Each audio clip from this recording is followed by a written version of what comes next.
கிறிஸ்துவுக்குள் மிகவும் பிரியமாக அழைக்கப்பட்ட அன்புக்குரிய சகோதர சகோதரி யாவருக்கும் அருமையான இந்த ஒரு காலை பொழுதிலே கிறிஸ்துவுக்குள்ளான அன்பின் வாழ்த்துதலை தெரிவித்துக் கொள்கிறேன்.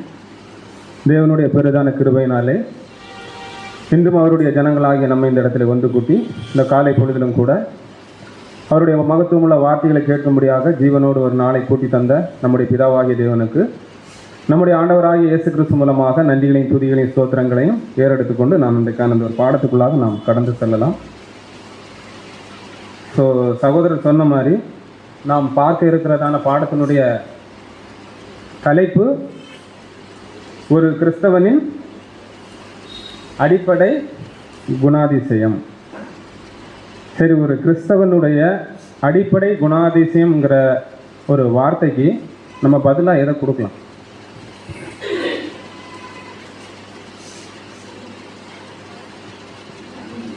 ஏன்னா ஆவியின் கனியில் எத்தனை இருக்குது? நிறைய இருக்குது. எத்தனை? 9 விஷயங்கள் இருக்குது. இப்போ பாடத்தினுடைய தலைப்பாக நம்ம என்ன எடுத்துருக்கிறோன்னா, ஒரு கிறிஸ்தவனுடைய வாழ்க்கைன்னு எடுத்துக்கலாம். வாழ்க்கையில் அதுவும் தற்காலத்தில் ரொம்ப அடிப்படையாக தேவைப்படக்கூடியதான ஒரு குணாதிசயம் என்னங்கிறதன் அடிப்படையில் நம்ம பார்க்க போகிறோம். ஸோ இந்த பாடத்துக்கு ஆதாரமாக 1 கொரிந்தியர் 13:7 வாசி. 1 கொரிந்தியர் 13:7 சகலத்தையும் தாங்கும், சகலத்தையும் விசுவாசிக்கும், சகலத்தையும் நம்பும், சகலத்தையும் சகிக்கும். ஸோ நமக்கு நல்லாவே தெரியும், ஏற்கனவே பார்த்துருக்குறோம் 1 கொரிந்தியர் 13 சாராம்சம். சரி, இப்போ சொல்லுங்க,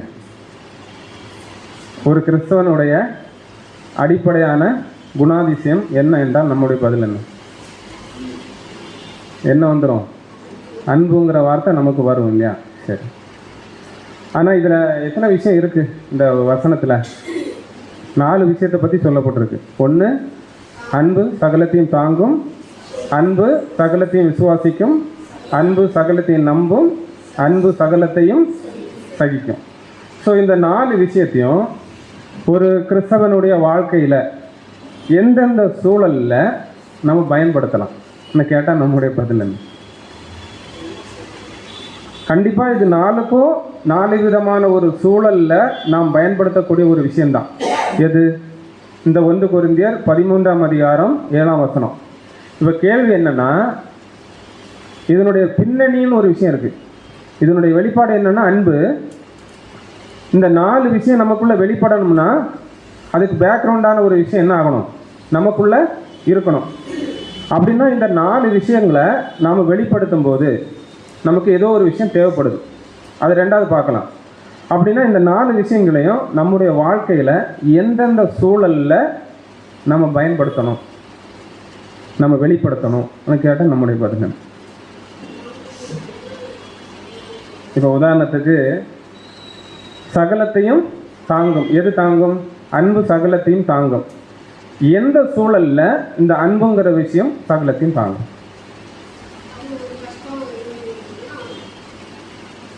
கஷ்டம்,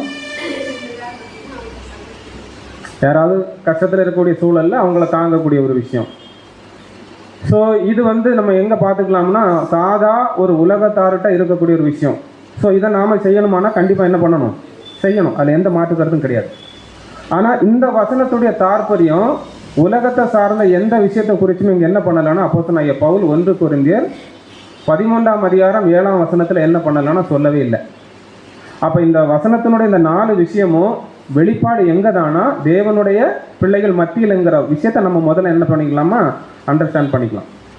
அப்படின்னா இப்போ உதாரணத்துக்கு இதை நம்ம எப்படி பார்க்கலாம்னா, சகலத்தையும் அன்பு தாங்குங்கிற ஒரு விஷயத்தை எப்படி பார்க்கலாம்னா, நம்முடைய வாழ்க்கையில் என்ன வேணாலும் என்ன பண்ண வாய்ப்பு இருக்குது, நடக்கிறதுக்கு வாய்ப்பு இருக்குது. அது இன்னென்ன முறையில் இப்படிங்கிற விதத்தில் தான் நடக்குங்கிறதுக்கு நமக்கு எந்த உத்தரவாதமும் என்ன இல்லைன்னா இல்லை. இப்போ உதாரணத்துக்கு தேவனுடைய பிள்ளைகள் எப்படிப்பட்ட வேலைகள் வேணாலும் தேவனுக்காக என்ன பண்ணலாம்? சாம்பிள் உதாரணமாக ஒரு 4 விஷயத்தை பார்க்கலாம் இல்லையா?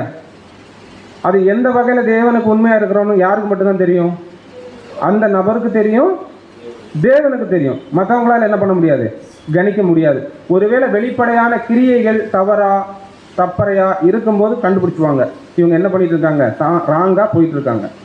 இப்படி தேவனுக்கு ஓரளவு நியாயமான வாழ்க்கை முறையில் உண்மையாக இருக்கும் பட்சத்தில் இவங்களை என்ன பண்ணப்படுறதுக்கு வாய்ப்பு இருக்குது?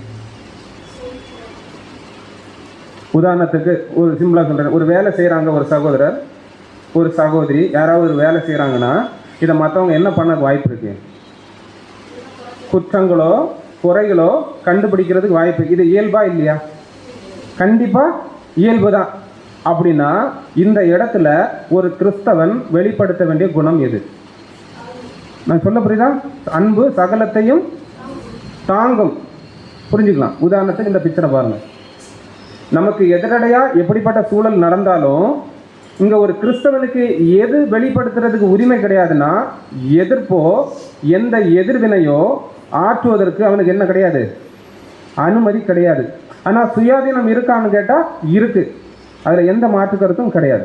இது முதல் பாயிண்டுடைய ஒரு சாராம்சம். இப்போ அடுத்த பாயிண்ட் என்னன்னு பார்க்கும்போது அன்பு சகலத்தையும் தாங்குங்கிற ஒரு பாயிண்ட் பார்த்துருக்கோம். இப்போ அடுத்து என்ன பார்த்தோம்னா, ஒரு தேவனுடைய பிள்ளை என்ன பண்ணிட்டு இருக்காங்க? சத்தியத்தின் பாதையில் இலக்கை நோக்கி ஓடிக்கிட்டு இருக்கிறோம். இப்போ ஓடிட்டு இருக்கும்போது இவங்களுக்கு இடையூறுன்னு ஒன்று வருதுன்னா எங்கேருந்து வர்றதுக்கு வாய்ப்பு கிடையாது. சத்தியத்தின் பாதையில் ஓடுறதுக்கு உலகத்தில் இருந்தோ உலகத்தின் மத்தியில் இருந்தோ வர்றதுக்கு என்ன கிடையாது? வாய்ப்பு கிடையாது. வந்தால் அது கூட நம்ம என்ன பண்ண மாட்டோம்? பறிந்து போக மாட்டோம். அதுக்கு இசைவாக நம்ம போக மாட்டோம். அதை நம்ம பின்னாடி பார்க்க போகிறோம். அப்படின்னா இங்கே அந்த சத்திய பாதையில் ஓடிட்டு இருக்கிறவங்களுக்கு இடையூறு எங்கே தான் வரும்னா, மற்ற சகோதர சகோதரி மத்தியிலேருந்து வர்றதுக்கு என்ன இருக்குது? வாய்ப்பு இருக்குது. அப்படி வாய்ப்பு இருக்கும் பட்சத்தில் இவங்க என்ன பண்ணணும்? என் தேவன் என்ன பண்ணுறாரு? என் வாழ்க்கையில் இந்த ஒரு தடங்களை அனுமதிக்கிறாரு. அப்போ நான் என்ன பண்ணணும்? தேவன் மேலே உள்ள என்னுடைய விசுவாசம் இன்னும் அதிகமாக பெருகணும். அதுதான் வசனத்தில் 2வது பாயிண்ட், அன்பு சகலத்தையும் விசுவாசிக்கும். புரிஞ்சுதா? இது நம்ம யதார்த்தமாக ஒரு சின்ன ஒரு உதாரணத்துக்கு பார்க்குறோம். அடுத்தது 3வது பார்த்தீங்கன்னா, இது நமக்கு இந்த பிக்சரை பார்க்கும்போது எதன் அடிப்படையில் தெரியும்னா தீமை பேசுதல் மாதிரி தெரியும். ஆக்சுவலி இது அதுக்காக இந்த பிக்சர் நான் போடலை. ஸோ இங்கே என்ன பார்க்குறோம்னா, அன்பு சகலத்தை என்ன பண்ணும்? நம்பும். இதை என்ன பாயிண்டில் எடுக்கலாம்னா, உதாரணத்துக்கு நம்மளை பற்றி மற்றவர்கள் அநேக விஷயங்களை பேசுகிறாங்கிற விஷயத்த நம்ம காதுக்கு யாரோ ஒரு சகோதரன் மூலமோ சகோதரி மூலமோ என்ன ஆகுது? வருது. இப்போ வரும்போது கண்டிப்பாக என்ன இல்லை? என் சகோதரனோ என் சகோதரியோ என்னை குறித்து இப்படி பேசுகிறதுக்கு என்ன இல்லை? வாய்ப்பில்லைங்கிற ஒரு மன நோக்கமோ எண்ணமோ இருந்துன்னா அது எதை அடையாளப்படுத்தும்? அன்பு சகலத்தையும் நம்பும். இது 3வது பாயிண்ட்னு வச்சுக்கலாம். அந்த வசனத்தின்படி நம்ம ஒரு சின்ன உதாரணம் பார்க்குறோம்.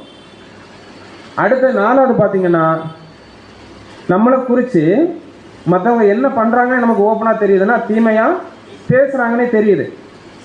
இப்படி பேசுகிறாங்கன்னு தெரியும் பட்சத்தில் இங்கேயும் ஒரு கிறிஸ்தவன் தன்னிடத்திலிருந்து வெளிப்படுத்த வேண்டிய ஒரு குணம் எதுவாக இருக்கணும்? நான் லாஸ்ட் பார்த்தோம், அன்பு சகலத்தை என்ன பண்ணும்? சகிக்கும். ஸோ அப்போ இந்த 4 பாயிண்ட்ல நமக்கு புரிஞ்சுக்கிட்ட ஒரு விஷயம் என்னென்னு பார்க்கும்போது நல்ல ஒரு விஷயத்தை புரிஞ்சுக்கலாம். இந்த சத்தியத்தின் பாதையில் இந்த 1 கொரிந்தியர் 11ஆம் அதிகாரம் 7ஆம் வசனம் அப்போஸ்தலனாகிய பவுல் எழுதிட்டதனுடைய நோக்கம் ஏதோ ஒரு காரணத்தை நோக்கி நம்முடைய வாழ்க்கைக்கு பிரயோஜனமான ஒரு விஷயம். அது என்ன? அந்த வசனத்தில் இருக்கக்கூடிய பேக்ரவுண்ட் என்னங்கிறத நம்ம கண்டுபிடிச்சிட்டோம்னா தற்காலத்தில் நம்மக்கிட்ட என்ன குறைகள் இருக்குதோ, என்ன ஆவிக்குரிய வாழ்க்கையில் தடங்கள் இருக்குதோ அதை நம்ம என்ன பண்ணிக்கலாம்? சரி பண்ணிக்கலாம். அப்போ நம்ம ஒரு விஷயத்தை தெளிவாக புரிஞ்சுக்கிட்டோம். ஒருவருக்குள்ள தேவ சித்தத்தின்படியான அன்பு இருந்ததுன்னா அந்த அன்பு என்ன பண்ணும்? சகலத்தையும் தாங்கும், சகலத்தையும் விசுவாசிக்கும், சகலத்தையும் நம்பும், சகலத்தையும் சகிக்குங்கிற ஒரு விஷயத்தை நம்ம கண்டுபிடிச்சிட்டோம். இப்போ கேள்வி என்னன்னா, அடுத்த இந்த அன்பானது 4 தனிப்பட்ட முறையினான குணாதிசயங்களை எப்படின்னா வெளிப்படுத்துது. யார் என்ன பண்ணாலும் தாங்குது. யார் சத்திய பாதைக்கு நம்ம ஓட்டத்துக்கு தடையாக இருந்தாலும் அவங்கள தேவனுடைய கிருபையினால விசுவாசிக்குது, தேவன் அனுமதிக்கிறாரு விசுவாசிக்குது. மற்றவங்க என்னை குறித்து நிறைய விஷயங்கள் பேசிகிட்டு இருக்காங்க, நம்ம காதுக்கு தெரிய வரும்போது கண்டிப்பாக என் சகோதர சகோதரிகளோ எனக்கு எதிராக அப்படி பேசுறதுக்கு என்ன இல்லை? வாய்ப்பு இல்லைங்கிற விஷயத்த நம்புது. ஒருவேளை அப்படிப்பட்ட விஷயங்கள் நமக்கு தெரிய வந்தாலும் அதை எல்லாம் தனக்குள்ள என்ன ஆகுது? சகித்து கொள்ளுது. இது உண்மையான தேவனுடைய பிள்ளைகளுக்கு இருக்க வேண்டியதான ஒரு முக்கியமான ஒரு விஷயம். அதில் எந்த மாற்று கருத்து? இப்போ இந்த 4 விஷயம் இருக்கு இல்லையா?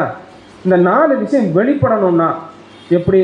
அன்பா, சகிப்போட, விசுவாசத்தோட, நம்புவதன் வழியாக, அடுத்தது சகித்து வெளிப்படணும்னா ஒரு கிறிஸ்தவனுக்கு அடிப்படையா வேற ஏதாவது குணாதிசயம் தேவையா? நான் கேட்குற கேள்வி புரிஞ்சுதான்? இப்போ இந்த 4 நம்ம வெளிப்படுத்தணும், அதில் எந்த மாற்று கருத்தும் இல்லை. ஆனால் வெளிப்படுத்துறதுல ரொம்ப என்ன பண்ண வேண்டியிருக்கு, கஷ்டப்பட வேண்டியிருக்கு, பிரயாசப்பட வேண்டியிருக்கு. அது எந்த மாற்று கருத்தும் இல்லை. இப்போ என் கேள்வி என்னன்னா, ஒரு கிறிஸ்தவனுடைய தாற்பயமான குணங்கள் இருக்கு இல்லையா, அந்த குணங்கள்ல 9 ஆவியின் கனி எடுத்துக்கலாம். அதுல ஏதோ ஒரு குணம் இதுக்கு பின்னாடி இருந்துட்டுன்னா இதை ஒரு தேவனுடைய பிள்ளைகளால என்ன பண்ண முடியும்னா சுலபமா ஈஸியா என்ன பண்ணிடலாம், வெளிப்படுத்தலாம். அப்ப கேள்வி என்னன்னா, இதுக்கு பின்னாடி அந்த ஆவியின் கனிகள்ல நம்ம கிட்ட இருக்க வேண்டிய ஒரு முக்கியமான குணம் என்ன?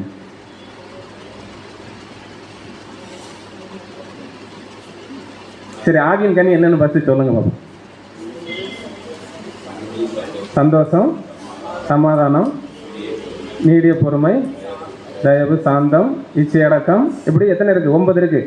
இப்ப இதுல கேள்வி என்னன்னா, இந்த விஷயங்களை நம்ம வெளிப்படுத்தணும்னா அந்த 9 விஷயத்துல ஒரு விஷயம் வந்துட்டு, அன்பு வெளியே வந்துட்டு, இன்னும் ஒரே ஒரு கேரக்டரு நமக்குள்ள இருந்ததுன்னா இது ஆட்டோமேட்டிக் என்ன வரும், ஒரு தேவனுடைய பிள்ளைகள் மத்தியில இந்த 4 விஷயமா, அதாவது சகித்தலோட, விசுவாசத்தோட, நம்பக்கூடிய விஷயமாக சகித்தலோட அது என்ன ஆட்டோமேட்டிக்கா வெளிவரும். அப்படின்னு அந்த குணம் என்ன?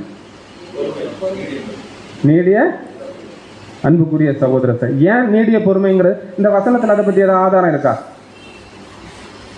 1 கொரிந்தியர் 7ஆம் அதிகாரம் 13ஆம் அதிகாரம் 7ஆம் வசனத்தில் பொறுமைங்கிற ஒரு விஷயத்தை குறித்து இந்த 4 பாயிண்ட்ல எங்கேயாவது இருக்குதா? ஓப்பனாகவே லிட்டரலாகவே இந்த வசனத்தில் இருக்கான்னு கேட்குறேன். அன்பு சகலத்தையும் தாங்கும், அன்பு சகலத்தையும் விசுவாசிக்கும், அன்பு சகலத்தையும் நம்பும், அன்பு சகலத்தையும் தாங்கும். இந்த 4 விஷயத்துல பொறுமைங்கிற விஷயம் இருக்கா?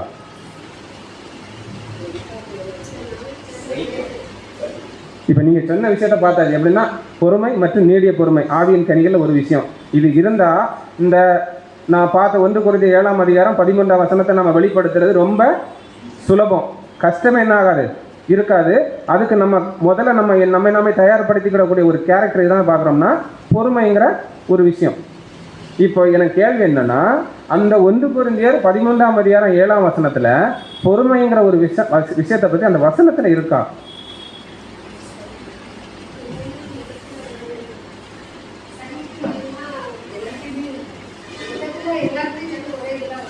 எல்லாமே வரும். சரி, ஓகே. உதாரணத்துக்கு பார்த்துடலாம். பொறுமை என்ற தமிழ் வார்த்தைக்கு பொதுவாக பயன்படுத்தும் இங்கிலீஷ்ல அநேக விஷயங்கள் இருக்கு, அர்த்தங்கள் இருக்கு இல்லையா? என்னென்னு ஏதாவது சொல்ல முடியுமா?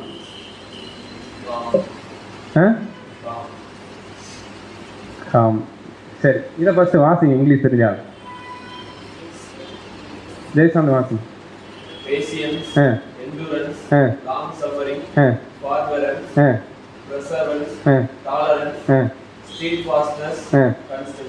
சரி, இப்போ இதுல ஒரே ஒரு வார்த்தை மட்டும் பைபிள்ல இந்த கொடுத்துருக்கல 7 லெசனுக்கும் எல்லா வார்த்தைக்கும் அந்த ஒரு வார்த்தை மட்டும் கரெக்டா உச்சரிப்பு வரும். அது எந்த டிரான்ஸ்லேட்டா இருந்தாலும் அந்த ஒரு வார்த்தை மட்டும் எந்த டிரான்ஸ்லேட்டருக்கும் கரெக்டா இசைவா ஒத்து போகும். இதுல எந்த வார்த்தை? இல்ல, அதுவும் இல்லை. எது? எண்டூரன்ஸ். அன்புக்குரிய சகோதர சகோதரிகளே, சகிப்புத்தன்மைக்கும் அந்த வார்த்தை பொருந்தும். அடுத்து பார்த்தீங்கன்னா உதாரணத்தை நான் போடுறேன் பாருங்க. அதான் பேண்ட். அது என்னன்னா ஒவ்வொரு விஷயத்துக்கு என்ன இது கொடுக்குன்னா, முதல் பாயிண்ட்டுக்கு என்ன கொடுக்குது? பொறுமை. அடுத்த எண்டூரன்ஸ் என்ன குறிக்குது? சகிப்பு தன்மை. அப்போ நீங்க கேஜிவி பைபிள் ஆனாலும் சரி, இஆர்வி பைபிள் ஆனாலும் சரி, திருவள்ளியம் ஆனாலும் சரி, எந்த டிரான்ஸ்லேட்ல இப்ப பார்த்தாலும் கேஜிவில மட்டும் எது இருக்குன்னா அது என்னது? முதல் பாயிண்ட் இங்கிலீஷ் என்னது? பேஷன்ஸ். வந்து அதிகமான டிரான்ஸ்லேட் மொழிபெயர்ப்பு எங்க இருக்கும்னா கேஜிவி பைபிள்ல மட்டும்தான் இருக்கும். ஆனா சில இடங்கள்ல மட்டும் எண்டூரன்ஸ்ங்கிற வார்த்தை என்ன பண்ணப்பட்டிருக்குன்னா பயன்படுத்தப்பட்டிருக்கும்.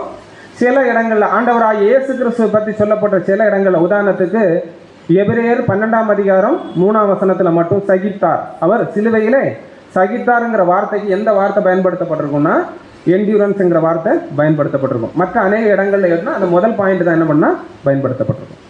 அப்போ 1 கொரிந்தியர் 13ஆம் அதிகாரம் 7ஆம் வசனத்துல கடைசி பாயிண்ட் என்னது? அன்பு சகலத்தையும் சகிக்குங்கிற பாயிண்ட்ல 1 கொரிந்தியர் 13ஆம் அதிகாரத்தில் உள்ள அந்த ஒரு முக்கியமான விஷயம் என்ன ஆகுதுன்னா அந்த வசனத்துல இருக்கு. இப்போ உதாரணத்துக்கு வசனம் போடுறோம் பாருங்க. 1 கொரிந்தியர் 13:7 அதே வசனம் NASB அமெரிக்கன் ஸ்டாண்டர்ட் வெர்ஷனில் எப்படி இருக்கும்னா என்டியூரஸ். அப்போ என்டியூரஸ்ன்னு இருக்கும், சில இடங்களில் என்டியூரன்ஸ் இருக்கும், சில இடத்துல என்டியூரட்னு இருக்கும். இப்படி நிறைய வித்தியாசமான விதங்களில் ஒரே வார்த்தை தான், அதனுடைய நோக்கமும் ஒன்று தான்.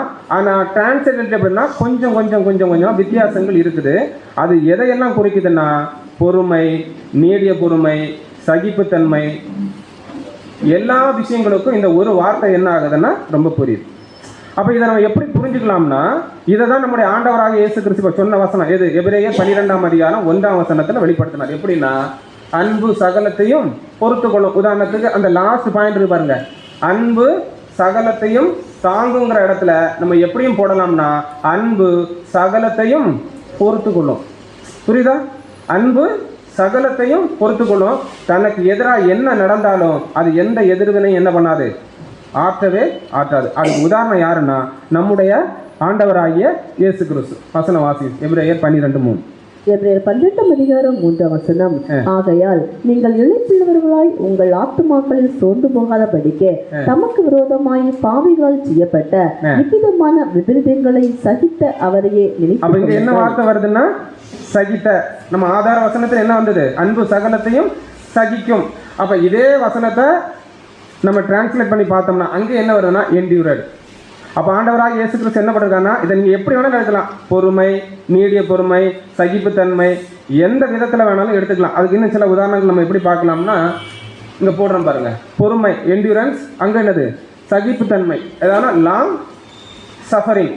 அதுக்கும் எதுதான் அர்த்தம்னா நீடிய பொறுமைங்கிறதுக்கு தான் அர்த்தம். இதை நம்ம எப்படிலாம் பார்க்குறோம்னா நோக்கம், இது ஒவ்வொன்றுக்கும் ஒவ்வொரு நோக்கம் இருக்குது. இந்த என்டியூரன்ஸ் பொறுமைங்கிற ஒரு சோதனையை நமக்கு அனுமதிக்கிறது யாருன்னு பார்த்தீங்கன்னா தேவன் அனுமதிக்கும் சோதனைகள். அதான் கீழே பார்க்குறோம், சூழ்நிலை, காலம், வேதனை அடிப்படையில் அந்த சோதனை நமக்குள்ளே என்ன ஆகும்? தேவன் அனுமதிப்பார். ஆனால் அதே இது சகிப்புத்தன்மைங்கிற ஒரு விஷயம் நமக்குள்ளே எப்போ வெளிவரணும்னா மற்றவங்க மூலமாக, மற்ற உடன் சகோதர சகோதரி மூலமாக நம்ம வாழ்க்கையில் ஏற்படக்கூடிய ஆவிக்குரிய வாழ்க்கைக்கு இடையூறாக இருக்கக்கூடிய விஷயங்கள்ல நமக்கு வரக்கூடிய ஒரு விஷயம் எதுவாக இருக்கணும்னா நீடிய பொறுமை, லாங் சஃபரிங்கிற விஷயம் நமக்கு இருக்கணும். இப்போ அங்கே என்ன பார்க்குறோம்? மனிதர்கள் உண்டாக்கும் துன்பம். அடுத்து என்ன பார்க்குறோம்? இது மனிதனுடைய குணம், மனிதனுடைய இயல்பு, இதுதான் அவங்கள்ட்ட இருக்கும். இதை நம்ம என்ன பண்ணணும்? தாங்கி சகித்து இந்த ஓட்டத்தில் ஓடிக்கொண்டு இருக்கணுங்கிற ஒரு விஷயத்தை பார்க்குறோம். ஆனால் இங்கே என்னன்னா காட் முதல் பாயிண்ட் என்டியூரன்ஸுங்கிற விஷயத்தை யார் அனுமதிக்கிறார்? தேவன் அனுமதிக்கிறாரு. அது யார் அனுமதிக்கிறார்? மென், தனிப்பட்ட சகோதர சகோதரி மத்தியிலிருந்து உருவாகக்கூடிய அந்த ஒரு விஷயங்கிறத பார்க்குறோம். இதுக்கு மூலமாக 2 வசனம். ஒன்று ரோமர் 5:3-4 அந்த ஆதாரம், நீங்கள் அதை வேணால் பைபிளில் பார்க்கலாம். அடுத்து பார்த்தீங்கன்னா எபேசியர் 4:2 அங்கே எப்படி இருக்குன்னா நீடிய பொறுமைங்கிற விஷயத்தை குறிச்சிருக்கும். இங்கே எப்படி இருக்குன்னா என்டியூரன்ஸ், அதாவது பொறுமைங்கிற விஷயத்தை குறித்து இந்த வசனத்தில் இருக்கும். இப்போ ஒரு கேள்வி நமக்கு வரலாம், அப்போ நம்முடைய வாழ்க்கையில் அன்பு நம்ம காட்டுறதுக்கு முக்கியம் இல்லை, பொறுமை தான் காட்டணுமானா அப்படி நம்ம இந்த பாடத்தில் பார்க்க போகிறது கிடையாது. அந்த ஒரு அன்பானது அந்த 4 விஷயமா நமக்குள்ள வெளிவரணும்னா இந்த பொறுமை நம்முடைய வாழ்க்கையில் ரொம்ப ரொம்ப அவசியங்கிறது தான் நம்முடைய இந்த பாடத்தினுடைய நோக்கம். உதாரணத்துக்கு இங்கே பிரதர் எப்படி கொடுக்குறாருன்னு பாருங்கள், நானே வாசிக்கிறேன். ஒரு கிறிஸ்தவ குணத்தில் பொறுமை என்டியூரன்ஸ் எவ்வளவு முக்கியமானது என்பதை தூதன் பவுல் இந்த சொல்லை பயன்படுத்தும் விதமே. எதில்? 1 கொரிந்தியர் 13:7 வெளிப்படுத்தக்கூடிய ஒரு முறை எப்படி இருக்குன்னா, ஏனெனில் ஒன்றுக்கு மேற்பட்ட சந்தர்ப்பங்களில் அவர் இதை அன்பை விட மேலானதாகவும் அதற்கும் அப்பாற்பட்டதாகவும் என்ன பண்றாரு? வகைப்படுத்துகிறார். எங்க? அப்போஸ்தலருடைய அப்போஸ்தலன் பவுல் எழுதின புத்தகங்கள் என்ன பண்றாரு? வெளிப்படுத்துறார். ஏன்னா இந்த பொறுமைங்கிற ஒரு விஷயம் இல்லைன்னா கிறிஸ்தவனுடைய வாழ்க்கையில் ஒரு கிறிஸ்தவனுடைய, அதாவது கிறிஸ்துவ அடிச்சோடா பின்பற்றி போய்கிட்டுங்கிற ஒரு பாதையில் ஆவின் கனிகளில் எதையுமே என்ன பண்ண முடியாது? வெளிப்படுத்தவே முடியாது. அதுக்கு மாற எதுதான் வெளிப்படும்? ஆப்போசிட்டா என்னென்ன தீமைகள் இருக்குதோ இது மட்டும் தான் என்ன ஆகும்? வெளிவரும். ஆனால் இந்த பொறுமைங்கிற ஒரு விஷயத்தை நம்ம கடைப்பிடிக்க தொடங்கிட்டோம்னா கொஞ்சம் கொஞ்சமாக ஒன்றுன்னா நிதானமாக நமக்குள்ள என்ன ஆயிரும்? ஆவியின் கனிகள் நமக்குள்ள வெளிப்படுறதுக்கு வாய்ப்பு இருக்குது. உதாரணத்துக்கு நம்ம இதை இப்போ என்ன பண்ணலாம்னா, அப்போ அன்பை விட பொறுமை ரொம்ப பெருசாங்கிற ஒரு கேள்வி நமக்குள்ள கண்டிப்பாக என்ன பண்ணும்? வரும். பிரதரே அப்படி என்ன பண்ணுறாருன்னா எழுதுறாரு. அதே நான் வாசிக்கிறோம் பாருங்க. இந்த குணம் அன்பை விட உயர்ந்ததாக எப்படி கருதப்படாமல் என்ற கேள்வி நமக்குள்ள என்ன பண்ணலாம், எழலாம். அதில் எந்த மாற்று கருத்தும் இல்லை. ஆனால் அங்கே என்ன சொல்றானா, ஏனெனில் அன்பே நியமத்தை நிறைவேற்றுவது, மேலும் நமது உயர்ந்த அழைப்பின் பரிசுக்கான குறியீடும் அதுவே. எது? அன்பு தான். அதில் எந்த மாற்று கருத்தும் கிடையாது. ஆனால் அது என்ன சொல்றானா, அதுக்கு எங்களின் பதில் பொறுமையுடனான நிலைத்த சகிப்பு என்பது ஓட்டத்தின் முடிவில் தேவையானதல்ல. அது எங்க வரை இருக்கணும்? கடைசி வரை என்ன ஆகணும்? ஒரு தேவனுடைய பிள்ளைகள்ல கிறிஸ்தவன் என்று சொல்லிக்கொண்டு கிறிஸ்துவின் அடிச்சுவடைகள் பின்பற்றுகிறவர்கள்ட்ட கண்டிப்பா அது இருக்கணும். ஒருவேளை அது இல்லைன்னா என்ன நடக்குங்கிறதா இந்த பாடத்தினுடைய சாராம்சம். அதான் கீழே என்ன சொல்றாருன்னா, ஆரம்பத்தில் சந்திக்கும் சோதனையே இந்த மகிழ்ச்சியுடனான சகிப்புத்தன்மை தேவைப்படுகிறது. பரிசுத்தமான குறியை நோக்கி நாம் ஓடிக்கொண்டிருக்கையில் இந்த மகிழ்ச்சியான சகிப்பு பயணத்தின் ஒவ்வொரு படியிலும் மேலும் மேலும் என்ன பண்ணணும்? வலுப்பெற வேணும். அது எப்படி உதாரணத்துக்கு பார்க்கலாம்னா, பொறுமையை கொஞ்சம் கொஞ்சமாக கடைபிடிக்கிறோம். அந்த கொஞ்சம் கொஞ்சமான அந்த பொறுமையை கடைபிடிக்க அது எதாக மாறணும்? நீடிய லாங் சஃபரிங்கா, அதான் நீடிய பொறுமையா ஒரு கிறிஸ்தவனுக்குள்ள என்னைக்கு மாறுதோ அன்னைக்கு அந்த கிறிஸ்தவனால ஒரு விஷயத்தை தெளிவாக பண்ண முடியும். அது என்னங்கிறத லாஸ்ட் என்ன பண்ண அந்த பாடத்தில் நம்ம பார்க்கலாம். இப்போ தேவனுடைய பிள்ளைகள் ஆவிக்குரிய வழியில் நடப்பதற்கு சில படிநிலைகள் இருக்குது. அதில் அந்த வசனத்தை நான் இப்போ போடலை. உதாரணத்துக்கு 2 பேதுரு 1 5, 6, 7 வசனங்கள் எடுத்தீங்கன்னா அதில் இருக்கும் சில பாயிண்ட் என்ன இருக்கும், அதை மட்டும் ஒன்று லேட்டாக வாசிக்கலாம். 2 பேதுரு 1, 5, 6, 7. 2 பேதுரு 1 முதல். இப்படி இருக்க நீங்கள் அதிக ஜாக்கிரதையுள்ளவர்களாய் உங்கள் விசுவாசத்தோட தைரியத்தையும், தைரியத்தோட ஞானத்தையும், ஞானத்தோட இச்சையடக்கத்தையும், இச்சையடக்கத்தோட பொறுமையும், பொறுமையோட தேவ பக்தியோடையும், தேவ பக்தியோட சகோதர சிநேகத்தையும், சகோதர சிநேகத்தோட அன்பையும் கூட்டி வழங்குங்கள். இதுல எத்தனை பாயிண்ட் இருக்குன்னா 7 பாயிண்ட் இருக்கும். இந்த 7 பாயிண்ட்ல அன்பு எத்தனாவது? கடைசி. ஆனா பொறுமைங்கிறது எத்தனாவது?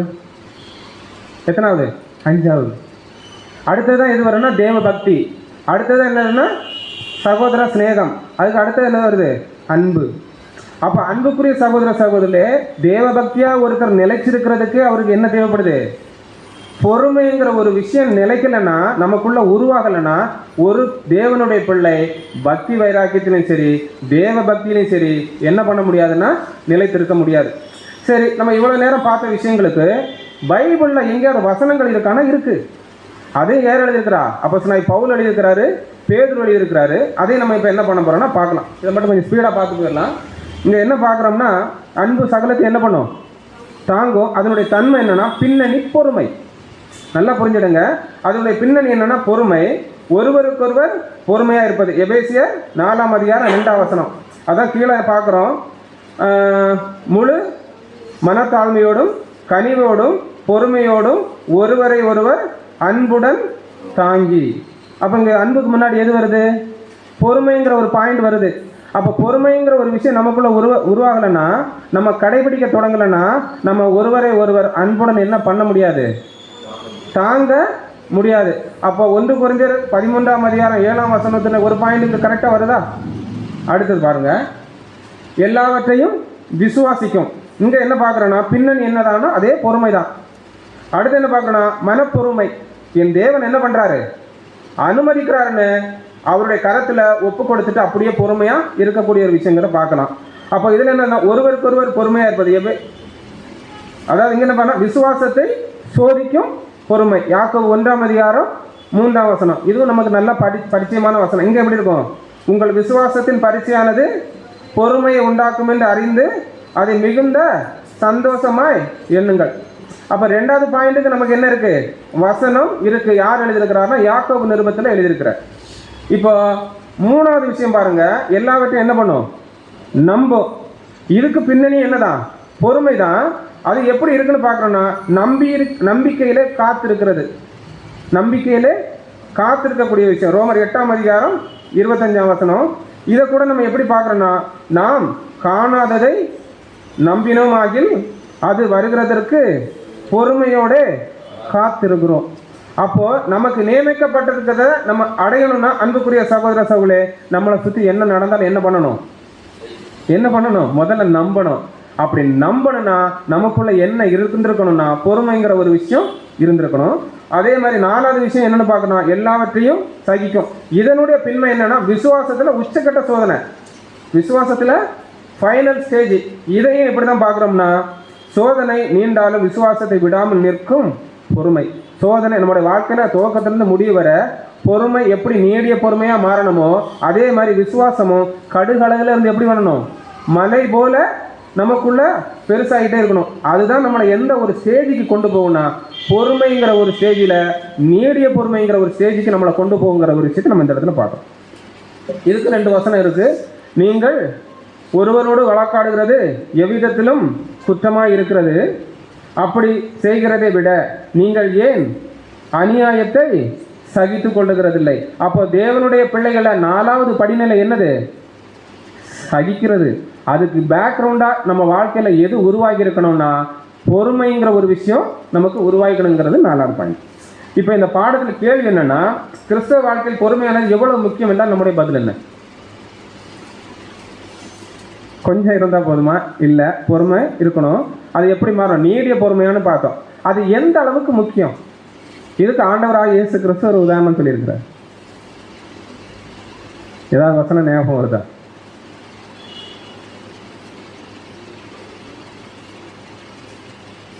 என்ன வசனம் வாசிங்க? மத்தேயு 5ஆம் அதிகாரம் 39ஆம் வசனம். நான் உங்களுக்கு சொல்லுகிறேன், தீமையோடு எதிர்த்து நிற்க வேண்டாம். ஒருவன் உன்னை வலது கன்னத்தில் அறைந்தால் அவனுக்கு மறு கன்னத்தையும் திருப்பி கொடு.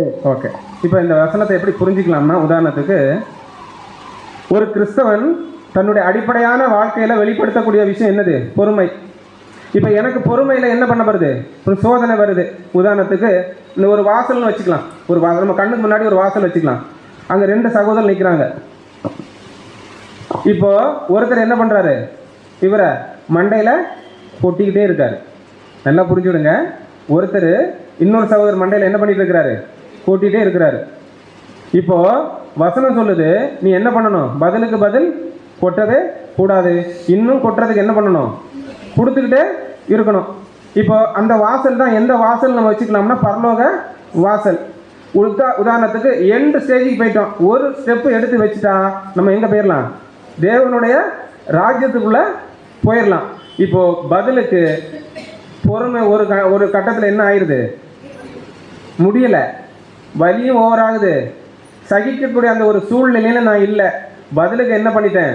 நானும் பார்த்துக்கிட்டே இருக்கேன், சும்மா கொட்டிகிட்டே இருக்குன்னு சொல்லிட்டு பதிலுக்கு என்ன பண்ணிட்டோம்? கொட்டிட்டோம். என்ன நடக்கும்? வாசலிருந்து பல மைல் தூரத்துக்கு எங்கே வந்துடுவோம்? பின்னாடி வந்துடுவோம். அப்போ நல்ல ஒரு விஷயத்தை புரிஞ்சுக்கலாம். அப்போ இந்த இடத்துல நமக்கு என்ன தேவைப்படுதுன்னா, பொறுமைங்கிற ஒரு விஷயம் அவசியம். அதுக்கு முன்னாடி சாந்தம்ங்கிற ஒரு விஷயம் என்ன தேவை இருக்கு. இதுக்கு பின்னாடி அதுதான் பொறுமை தான். அப்போ அந்த சாந்தம்ங்கிற ஒரு விஷயம் அந்த இடத்துல நமக்குள்ள வெளிப்படனாலும் கூட, இந்த இடத்துல நமக்கு என்ன தேவைப்படுதுன்னா, அன்புக்குரியவர்களே, பொறுமைங்கிற ஒரு விஷயம் நமக்கு தேவைப்படுது. இப்போ உதாரணத்துக்கு இதுக்கு எப்படி விளக்கம் பார்க்கலாம்னா, சாந்தம் என்ற, அதான் மேக்னஸ்ங்கிற ஒரு விஷயம் நமக்கு என்ன பண்ணுது? தேவைப்படுது. இதை இயேசு கிறிஸ்து சொல்லனுடைய நோக்கம் என்னன்னு உங்கள் பிரதர் கொடுக்குறாருன்னா, உடல் தாக்குதலை சட்டப்பூர்வமாக அனுமதிக்க வேண்டும் என்று அல்ல. யார் என்ன செஞ்சாலும் அதை தாங்கிட்டே நிற்கணுங்கிறதுக்காக ஆண்டவராக இயேசு கிறிஸ்து என்ன சொல்லலை. இந்த வாழ்க்கை ஒரு அடிப்படையான கிறிஸ்தவன் பின்பற்ற வேண்டிய, வாழ வேண்டிய வாழ்க்கைக்கு உதாரணமாக என்ன சொல்றாருன்னா, நம்முடைய ஆண்டவராக இயேசு கிறிஸ்து இந்த வசனத்தில் அந்த இடத்துல சொல்றாரு. இப்போ அடுத்து என்ன பார்க்கணும்னா, அநியாயத்தை திரும்ப வேண்டும் என்று அல்ல. அடிக்கிறாரு, பதிலுக்கு அடின்னு என்ன பண்ணல ஆண்டவராக இயேசு கிறிஸ்து சொல்லலை. பதிலுக்கு இங்கே என்ன பார்க்கணும்? அநியாயத்தை விரும்ப வேண்டும் என்று அல்ல, தீமைக்கு தீமையால் பதில் அளிக்காதுங்க. வசனம் ஏதாவது ஞாபகத்துக்கு வருதா? ஒருவேளை நமக்கு எதிராக ஏதாவது செஞ்சுட்டாங்கன்னா பழி வாங்குதல் யாருக்குரியது? தேவனுக்குரியது. கோபாக்கினைக்கு இடம் கொடுங்கள்னு கேட்குறாரு.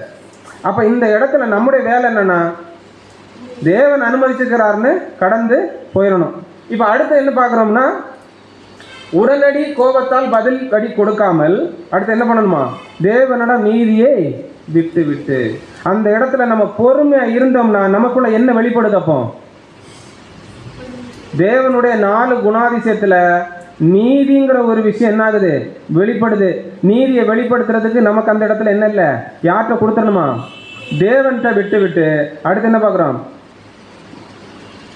தன் ஆவிக்குரிய குணத்தை காத்து கொள்ளுதான். புரிஞ்சுதா? அடிச்சிட்டோம்னா குணத்தை இழந்துருவோம். எதை இழந்துருவோம்? பொறுமை இழந்துருவோம். ஒருவேளை இல்லை அடிக்காம நீதியை தேவன் முன்னாடி விட்டுட்டு நம்ம ஆவிக்குரிய ஓட்டத்தை பார்த்து நம்ம ஓடிட்டோம்னா நம்ம குணம் என்ன பண்ணப்படுது? பொறுமைங்கிற அந்த ஒரு குணம் நமக்குள்ள பாதுகாக்கப்படுது. அதான் நம்ம என்ன பார்க்குறோம்னா பொறுமை. இப்போ அடுத்து பார்த்தீங்கன்னா இதை எப்படிலாம் சொல்லலாம்னு பார்க்குறோன்னா, சாந்தம்ங்கிற ஒரு விஷயத்துக்கு டெஃபனிஷன் எப்படி கொடுக்குறாருன்னா, அதிகாரம் இருந்தும் அடக்குதல். அடிக்கிறதுக்கு என்ன இருக்கு? எனக்கு பதிலுக்கு பதில் செய்யறதுக்கு அதிகாரம் இருக்கு, அதுக்கான எல்லா திறமையும் என்கிட்ட இருக்கு. ஆனால் அது என்ன பண்ணியானோ? அதிகாரத்தை அடக்குதல். அடுத்து பார்த்தீங்கன்னா பழி வாங்காமல் விடுதல். தன்னை தேவனிடம் ஒப்படைத்தார், சிலுவை வரை சகித்தார். பார்த்தோம்ல எபிரேயர் 12ஆம் அதிகாரம் 3ஆம் வசனம். அதை இங்கே இந்த இடத்துல என்ன பண்றாங்கன்னா கோட் பண்றார். அடுத்து என்ன பார்த்தீங்கன்னா பொறுமை, காலப்போக்கில் நிலைநிறுத்தல். அந்த பொறுமை நமக்குள்ள காலப்போக்கில் கூடணுமே ஒழிய பொறுமைங்கிற விஷயம் தேவனுடைய பிள்ளைகள் மத்தியில் என்ன ஆகக்கூடாது? குறையக்கூடாது. அப்போ வேதனைக்கும் அவமானத்தையும் என்ன பண்ணணும்? தாங்கிறதுக்காக அதை அதிகமாக நம்முடைய வாழ்க்கையில் என்ன பண்ணணுமாம்னா ப்ராக்டிஸ் பண்ணணும். அடுத்தது தொடர்ந்து சகிக்கணும். இதுக்கு பெஸ்ட் ஒரு உதாரணம் யாரு? பிக்சர் யாரு? உலகத்திலேயே இவரை போல சாந்தமுள்ள ஒரு மனுஷன் கிடையாது. யார் சர்டிஃபிகேட் கொடுத்தா? தேவன் கொடுத்தாரு. ஆனா இவர் என்ன பண்ணாரு? உலகத்திலேயே சாந்தமான மனுஷன் என்ன பண்ணிட்டார்னா பொறுமை இழந்து விட்டார். கேள்வி என்னன்னா காரணம் யார்? அப்ப நம்ம இவ்வளவு நேரம் பார்த்ததனுடைய கன்க்ளூஷன் இதுதான். அப்ப என்னுடைய ஆவிக்குரிய வாழ்க்கைய, என்னுடைய இந்த அர்ப்பணிப்பின் ஜீவிதத்தை நான் கடைசி வரைக்கும் பாதுகாத்து எனக்கான கிரீடத்தை, அதாவது எப்படி சொல்றதை விட அவங்கவுங்களுக்கான கிரீடத்தை அவங்கவுங்க பாதுகாத்து கொள்ளணும்னா நமக்கு பொறுமைங்கிற ஒரு விஷயம் ரொம்ப அவசியமா இந்த ஆவிக்குரிய வாழ்க்கையில தேவைப்படுது. அதுக்கு பெஸ்ட் எக்ஸாம்பிள் யாருன்னா மோசே. எங்க போகல அந்த மனுஷன்? கானான் தேசத்துக்குள்ள போகல. வசனம் இருக்கு, எப்படி சொல்லுவாருன்னா, என் தேவனாகிய கர்த்தர் உங்கள் நிமித்தமாக நான் கானான் தேசத்துக்குள்ளே பிரவேசியாதபடி செய்தார். 3 ட்ரிப்பு கேட்பார். 3ஆவது ட்ரிப்பு தேவன் இனி மேலால் இந்த காரியத்தை குறித்து என்ன பண்ணக்கூடாது? வாயே தரக்கூடாது. அவ்வளவுதான், முடிஞ்சு போச்சு. ஏன்னா நீ கண்மலை 2வது வாட்டி என்ன பண்ணிட்ட அப்படின்னா இது நமக்கு எப்பேற்பட்டதான ஒரு பாடம் என்பதை இந்த இடத்துல நம்ம என்ன பண்ணிக்கலாம்னா புரிஞ்சுக்கலாம். அன்புக்குரிய சகோதர சகோதரி, சரி, ஒருவேளை இந்த நீடிய பொறுமைங்கிற விஷயத்த நம்ம கை கொள்ளலை, நம்ம கடைபிடிக்கலை, அதனால நமக்கு ஏதாவது ஆபத்து வருமானு கேட்டால் நம்முடைய பதில் என்ன? அந்த ஆபத்து வரும்னா எப்படி வரும்? என்ன ரூபத்தில் வரும்? எதிரடையா தீமைகள் வருது, பொறுக்க முடியல, சகிக்க முடியல, நீடிய அந்த ஒரு பொறுமைக்குள்ளால நம்மளால என்ன பண்ண முடியல, நிலைத்திருக்க முடியல. இப்ப கேள்வி என்னன்னா, பதிலுக்கு பதில் செஞ்சிட்டோம், அதனால நமக்கு என்ன பிரச்சனை?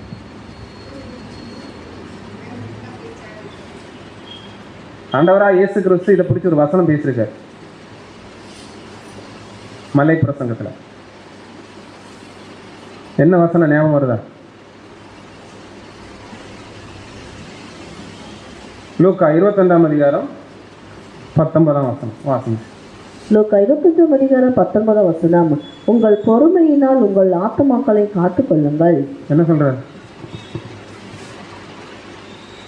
இங்க சொல்ற ஆத்மா எந்த ஆத்மா? பழைய மனுஷனுடையதா, புது சிஷ்யனுடையதா? ஆண்டவராக இயேசு கிறிஸ்து எதை பற்றி இங்கே சொல்கிறதுக்கு வாய்ப்பு இல்லை. அது அவன் காலை வரும்போது அது அவனவனுக்கு தன்னாலே என்ன ஆயிரும்? கிடைக்கும் அந்த ஈடுபடியின் புண்ணியத்தில். அப்படின்னா ஆண்டவராக இயேசு கிறிஸ்து இங்கே பேசக்கூடிய அந்த ஆத்மா யாருன்னா ஒரு நியூ கிரியேஷனுடைய விஷயத்தை பற்றி பேசுகிறார்.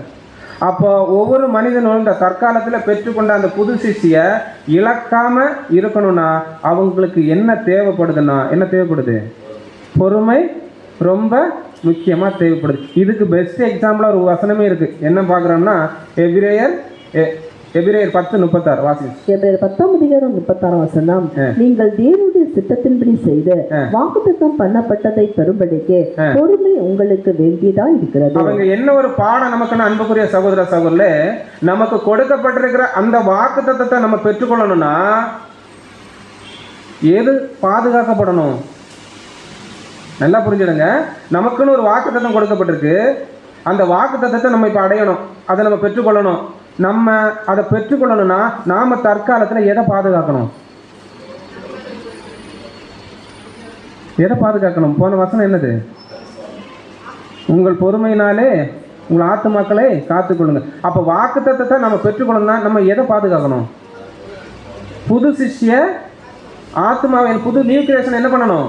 பாதுகாக்கணும். அப்படி நியூ கிரியேஷனை பாதுகாக்கணும் நமக்கு என்ன தேவைப்படுது? பொறுமை தேவைப்படுது. அப்போ நியூ கிரியேஷனை பாதுகாக்கலைன்னா இந்த வாக்குத்தத்தம் நமக்கு கிடைக்கவே கிடைக்காது. அதை சுதந்திரித்து கொள்றதுக்கு நம்ம என்ன பண்ண மாட்டோம்? இருக்க மாட்டோம் முதல்ல. அப்படின்னா ஒரு கிறிஸ்தவனுடைய அடிப்படையான குணாதிசயம் இந்த பொறுமைங்கிறது எவ்வளோ வகையில் தேவன் வேதத்தில் நமக்கு என்ன பண்ணி வச்சிருக்கிறான்னு அன்புக்குரிய சகோதர சகோதரே ரொம்ப ஆழமுடைய கருத்தாக என்ன பண்ணியிருக்கிறான்னா நமக்கு வெளிப்படுத்தியிருக்கிறாரு.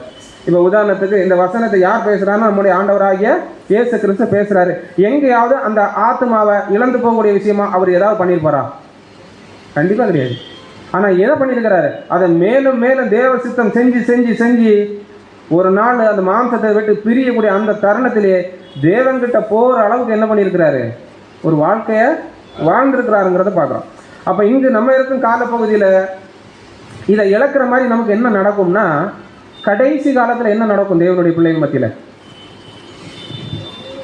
கடைசி காலத்தில் சத்தியத்தில் ஓடிட்டு இருக்க தேவ பிள்ளைகள் இந்த பொறுமை இழக்கிறதுக்கு என்ன நடக்கும்னு கேட்குறேன். வஞ்சகமான விஷயங்கள் என்ன நடக்க வாய்ப்பு இருக்கு? உண்மையா இல்லையா? ஏன்னா சரி, வஞ்சகத்துக்கும் பொறுமைக்கும் ஏதாவது சம்மந்தம் இருக்கா? ஏதாவது ஒரு விஷயத்தில் நம்ம போய் மாட்டிக்கிட்டோம்னு வைங்களேன். இவ்வளோ நேரம் என்ன பார்த்தோம்? ஒரு வேளை நமக்கு தீமை செய்கிறாரு, பதிலுக்கு செஞ்சிட்டோம்னா பொறுமை இழந்துரும். இப்போ இங்கே என்ன பார்க்க, ஒரு வேளை நம்ம வஞ்சனையில் மாட்டிக்கிட்டோம், ஏதாவது ஒரு தந்திரமான செயலில் மாட்டிக்கிட்டோம், பொறுமைங்கிற ஒரு விஷயம் மைண்டுக்குள்ளே இருக்காது. எங்கே போயிடும்? வெளியே போயிடும். என்ன செய்யணுங்கிறத மறந்துடுவோம், என்ன பண்ணணுங்கிறத மறந்துடுவோம், நம்ம யாருங்கிறத மறந்துடுவோம். அப்படி இருக்கும்போது வஞ்சனை முழுமையாக நமக்குள்ள என்ன ஆயிரும்? ஆடாயிரம். சொல்லுறது புரியுதா? உதாரணத்துக்கு எபிரேயர் 13:1 என்ன சொல்லுது? உங்களில் சகோதர அன்பு நிலைத்திருக்க கடவுது. அப்படின்னா அந்த வசனம் என்ன சொல்ல வருது? ஒரு நாள் இல்லை ஒரு நாள் சகோதர அன்பு என்ன ஆயிரும்? முற்றிலும் போயிடும். காரணம் என்னவா இருக்கும்? இவ்வளோ நேரம் பார்த்தோம், அன்பு ஒருத்தருக்குள்ள குறையுதுன்னா என்ன இருக்காது? பொறுமைங்கிற ஒரு விஷயம் இருக்காது. அப்போ மத்தேயு 24:13 என்ன சொல்லுது? அக்கிரமம் மிகுதியாவதினால் அநேகருடைய அன்பு தணிந்து போகும். நல்லா புரிஞ்சுடுங்க. அக்கிரமம் மிகுதியாவதினாலே அநேகருடைய அன்பு தணிந்து போகும். இப்போ அப்படியே எபிரேயர் 12:13 மத்தேயு 24:13 ஆட் பண்ணி பாருங்க. ஆண்டவராக இயேசு கிறிஸ்து பேசினதை அங்கே யார் வெளிப்படுத்துறா? அப்போஸ்தலனாகிய பவுல் வெளிப்படுத்துறாரு. ஆனால் மத்தேயு 24:14 என்ன சொல்லுதுன்னா, அடுத்த 14 என்னது? 14 என்னது? இறுதி வரை நிலைத்திருக்கிறவனே ரட்சிக்கப்படுவான். எதுல? நமக்கு எதிராக என்ன நடந்தாலும் அன்பையும் விட்டுறக்கூடாது, அந்த அன்பை காட்டுறதுக்கு முக்கியமான பொறுமையை இழந்துடக்கூடாது. அன்புக்குரிய சகோதர சகோதரிகளை, புரியுதா? உதாரணத்துக்கு கடைசி காலத்தில் தேவனுடைய பிள்ளைகள் மத்தியில் வஞ்சனை எப்படியெல்லாம் வர்றதுக்கு வாய்ப்பு இருக்கு. ஏன்னா பவுல் எச்சரிக்கிறார் நம்மளை, பின்னாடி பார்க்க போகிறோம். இப்போ உதாரணத்துக்கு பாயிண்ட் போடுறோம். ஒரு புது சிருஷ்டிக்குள்ள போட்டி வரலாமா? ஒரு புது, இப்போ இந்த பாடத்துக்கு இதுக்கு நமக்கு என்ன சம்மந்தம் இல்லாத மாதிரி இருக்கும், ஆனால் சம்மந்தப்படுத்தி நம்ம என்ன பண்ண போகிறோம்? பார்க்க போகிறோம். ஒரு புது சிருஷ்டிக்குள்ள போட்டி வரலாமா? அடுத்தது, ஒரு புது சிருஷ்டிக்குள் பொறாமை வரலாமா? அடுத்தது, ஒரு புது சிருஷ்டிக்குள் சண்டை வரலாமா? நம்ம உடனே எங்கே போயிடக்கூடாதுன்னா, அப்போ கோபமே படக்கூடாதா? ஒரு பாயிண்ட்டுக்குள்ள என்ன பண்ணிடக்கூடாது, தேவையில்லாமல் அங்கே போய் என்ன பண்ணிடக்கூடாது, நம்ம மாட்டிக்கூடாது. சில இடங்களில் சில சூழலில் வெளிப்படுத்தக்கூடிய நேரத்தில் வெளிப்படுத்தணும். அந்த கோபம் தேவனுடைய பார்வையில் நீதியாக இருக்கணும். நல்லா புரிஞ்சுக்கலாம். அடுத்த 4வது விஷயம் என்ன பார்க்கணும், ஒரு புது சிஷ்டிக்குள் என்னால் எல்லாம் முடியும் என்ற எண்ணம் வரலாமா. அடுத்தது, ஒரு புது சிஷ்டிக்குள் புத்தீனமான தர்க்கங்கள் வரலாமா. இதுவும் என்ன பண்ணக்கூடாது, வேதத்தை ஆராயுங்கிற பேய் எங்கேயாவது போய் மாட்டிக்கிட்டு என்ன பண்ணக்கூடாது. அடுத்தது, ஒரு புது சிஷ்டிக்குள் முதன்மையை அடைய வேண்டும் என்ற எண்ணம் வரலாமா. அன்புக்குரிய சகோதரர், ஏன் இந்த ஒரு பாயிண்ட் இப்போ நான் எடுத்திருக்கேன்னா, நம்ம ஏற்கனவே நிறைய விஷயங்கள் பார்த்துருக்கிறோம். நீதிமொழியில் 6ஆம் அதிகாரத்தில் கர்த்தர் 6 காரியங்களை வெறுக்கிறார். 7வது காரியம் என்னது, 7வது காரியம் என்னது, சகோதரர்களுக்கு எதிராக தீமை பேசுதல், சகோதரர்களுக்கு எதிராக பொய் சாட்சி சொல்லுதல், சகோதரருக்கு எதிராக சண்டையை உண்டு பண்ணுதல். அப்போ இதெல்லாம் என்னன்னா கடைசி காலத்திலான வஞ்சனை. ஒரு வேளை அன்புக்குரியவர்களே இதில் போய் நம்ம மாற்றோம், என்ன காரணமாக இருக்கும். இப்போ எனக்குள்ள பொறாமை வருதுப்பா, என் சகோதரன் ஆவிக்குரிய வாழ்க்கையில் ஏதோ ஒரு வகையில் என்ன பண்ணுறாரு, நிறைய விஷயங்களை கலந்துக்கிறாரு, நிறைய விஷயங்களில் அவர் முதன்மைப்படுத்தப்படுறாரு. என்ன வர்றதுக்கு வாய்ப்பு இருக்குது, பொறாமை வர வாய்ப்பு இருக்குது. அப்போ அதுக்கு மேலே அந்த பொறாமை காரணம் என்னென்னா, ஒரு ஆசை வருது, யாருக்கும், எனக்கும் வருது. அந்த சகோதரனுக்கு மட்டும் கிடைக்குது, எனக்கு மட்டும் ஏன் கிடைக்கலங்கிற ஒரு ஆர்வம் வருது. இதுக்கு பின்னணி என்னவா இருக்கும். நீங்கள் உங்களுக்கு தேவன் தர்ற விஷயத்தில் எனக்கு ஆசை வருது அப்படின்னு, அந்த ஆசை எதை குறிக்குது, சொல்ல வர்றது புரியுதா. அப்போ இந்த காரியங்கள் நமக்குள்ள வருதுனாலே அதுக்கு பேக்ரவுண்ட் என்னன்னா இச்சை. ஒருவேளை ஐயோ நான் என்ன பண்ணுறேன், அவருக்கு போட்டியாக என்ன நினைக்கிறேனே, அது தப்பாச்சுன்னு ஒரு நிமிஷம் நிதானமாக பொறுமையாக யோசிச்சா போட்டி வருமா. நிதானமாக அவரை என்ன பண்ணுறாரு, தேவன் நடத்துகிறாரு, தேவன் என்ன பண்ணுறாரு, அவருக்கான வாய்ப்புகளை கொடுக்குறாருன்னு நினச்சா, பொறுமையாக இருந்து நம்ம நினச்சிட்டா பொறாமை வருமா. அப்போ இந்த ஒவ்வொரு விஷயங்களுக்குள்ள நம்ம நிதானித்து தேவன் என்ன பண்ணுறாரு, அனுமதிக்கிறாரு. ஒருவேளை தேவன் எனக்கு தந்தா என்ன பண்ணட்டும். அப்போ ஒரு இடத்துல நம்ம தூக்கிட்டாலும் பிரச்சனை, முதன்மையாக இருக்க விரும்பிட்டாலும் பிரச்சனை, எனக்கு எல்லாம் தெரியுங்கிற காரியத்தை வெளிப்படுத்திட்டாலும் பிரச்சனை. இதுக்குள்ளே போய் மாட்டும்போது அது இச்சைக்குள்ளே போயிடுது. இச்சையான ஒரு விஷயத்துக்குள்ளே போகும்போது நம்ம என்ன செய்யணுங்கிற விஷயத்தை நம்ம என்ன பண்ணுவோம், மறந்துடுவோம். உதாரணத்துக்கு பொறுமைங்கிற ஒரு விஷயத்த மைண்ட்லையே இல்லைன்னா கண்டிப்பாக இந்த விஷயங்கள் நமக்குள்ள என்ன ஆக வாய்ப்பு இருக்குது, வர்றதுக்கு வாய்ப்பு. இதில் தான் கொஸ்டின் புக்கில் நம்முடைய மூத்த சகோதரர் அருமையாக ஒரு பாயிண்ட் கொடுக்குறாரு. என்ன கொடுக்குறாருன்னா, இந்த சத்தியத்தை நாம் பற்றி கொள்ளும் பொழுது யாரும் நம்மை திசை திருப்பி விடாதபடிக்கு நாம் அதை பற்றி கொள்ள தடை செய்பவர்களுக்கும் நாம் எச்சரிக்கையாக இருக்க வேண்டும். எப்படி வேணாலும் வரலாம், எப்படி வேணாலும் என்ன பண்ணலாம், வரலாம்.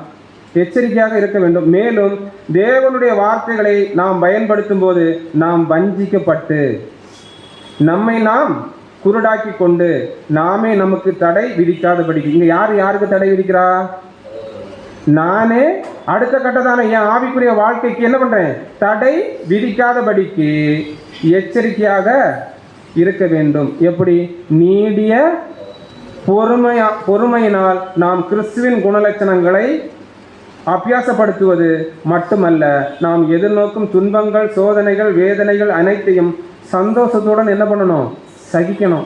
இன்னைக்கு தரலையா, இன்னொரு வாட்டி எனக்கு என்ன பண்ணுவார், தேவன் தருவார். விசுவாசிச்சு அங்கே வசனத்தில் என்ன இருந்து, அன்பு சகலத்தையும் விசுவாசி. எந்த அன்பு, தேவன் மேலே கொண்டு நம்ம அன்பு உண்மையாக இருந்தா ஒரு நாள் அந்த இடத்துக்கு தேவன் நம்மளை என்ன பண்ணுவார், கொண்டு வைப்பாருங்கிற ஒரு விஷயத்தை நம்ம இந்த இடத்துல புரிஞ்சுக்கணும். அடுத்து என்ன ஒரு முக்கியமான விஷயம் கொடுக்குறாங்க, இதுவே நம்முடைய இறுதி பரீட்சையாக அனுமதிக்கும் தகுதியாக. எப்படி, நீடிய பொறுமையாக இருக்கிறது. இந்த எந்த மைண்ட் செட்டு நமக்குள்ள இல்லை. ஒரு ஓரத்தில் சேரில் அமைதியாக உட்கார்ந்தாலும் யாரா மாறலாம், சபையா, கிறிஸ்துவின் சரீரமா, அவருடைய அங்கமா, தேவனுடைய பிள்ளையாக நம்ம ஒவ்வொருத்தரும் என்ன பண்ணலாம், மாறலாம். அன்புக்குரிய சகோதர சகோதரிகளும், அடுத்து என்ன பார்க்குறோம்னா, இதன் மூலம் நம்முடைய குணலட்சண வளர்ச்சி அடையும் என்பதை நம்முடைய ஆண்டவர் மலை பிரசங்கங்கள் என்ன பண்ணியிருக்கிறாரு, பிரசங்கித்திருக்கிறார். பொறுமையின்றி பூரண அன்பை பெற்றுக்கொள்ளவும் முடியாது, அதை தக்க வைத்துக் கொள்ளவும் முடியாது. அப்ப அன்பு உருவாகனாலும் பொறுமை தேவை, அன்பை தக்க வைத்துக் கொள்ளனாலும் பொறுமை தேவை, அன்பை வெளிப்படுத்தினாலும் என்ன தேவை? பொறுமை தேவை. யாருக்கு? ஒரு கிறிஸ்தவனின் வாழ்க்கைக்கு ரொம்ப அத்தியாவசியமாக தேவை. இதுக்கு உதாரணம் சில பிக்சர் மட்டும் பார்க்கலாம், விளக்கத்துக்குள்ளதெல்லாம் போக போகிறது இல்லை. இப்போ நம்ம ஒரு 7 பாயிண்ட் பார்த்தோம்ல, அன்புக்கு எனக்கு ஒரு புது சிசிக்குள் போட்டி வரலாமா, பொறாமை வரலாமா, இதெல்லாம் பார்த்தோம்ல. இதுக்கெல்லாம் வேதத்தில் உதாரணம் இருக்கா? அதெல்லாம் நமக்கு எப்படி எழுதப்பட்டிருக்குன்னா, எப்படி அவைகளெல்லாம் சிஷ்டாந்தங்களாக அவர்களுக்கு சம்பவித்தது, முடிவு காலத்தில் உள்ள நமக்கோ எச்சரிப்பு உண்டாகும்படி எழுதப்பட்டிருக்கு. எதெல்லாம் எழுதப்பட்டிருக்கு? உதாரணம் பாருங்க. இது யாரு? காயில் ஆபேல். இங்க என்னது? போட்டின்னு எடுத்துக்கலாம், பொறாமைன்னு எடுத்துக்கலாம், எப்படி வேணாலும் எடுத்துக்கலாம். ஆனா யாருடைய வாழ்க்கை இறந்துட்டா? ஆபேல் ஒரு வாழ்க்கை இழந்துட்டாரு. காரணம் என்னது? பொறாமை, போட்டி, வஞ்சகம், எப்படி வேணாலும் எடுத்துக்கலாம். அடுத்தது யார் பார்க்க போறோம்னா யோசேப்பு. இங்க என்னது? அதே தான், போட்டி, பொறாமை விஷயங்கள் தான். இதுக்கெல்லாம் ஒரு நிமிஷம் சகோதரர்கள், நம்ம தம்பி தானே, நம்ம அப்பா தானே, அவனை நேசிச்சா என்ன, நம்மளை நேசிச்சாங்கிற ஒரு விஷயத்த பொறுமையா இருந்து யோசிச்சுறாங்கன்னா அந்த ஒரு சகோதரனை குழியில தள்ளிப்பாங்களா? சரி, ஏன் தம்பியுடைய பலியை தானே தேவன் அங்கீகரிச்சாரு, நாளைக்கு என் பலி என்ன பண்ண போறாரு? அங்கீகரிக்க போறாரு. இன்னும் காயின் அமைதியா இருந்திருந்தாருன்னா ஆபேல் செத்துருப்பாரா? அடுத்தது சவுல் தாவீது.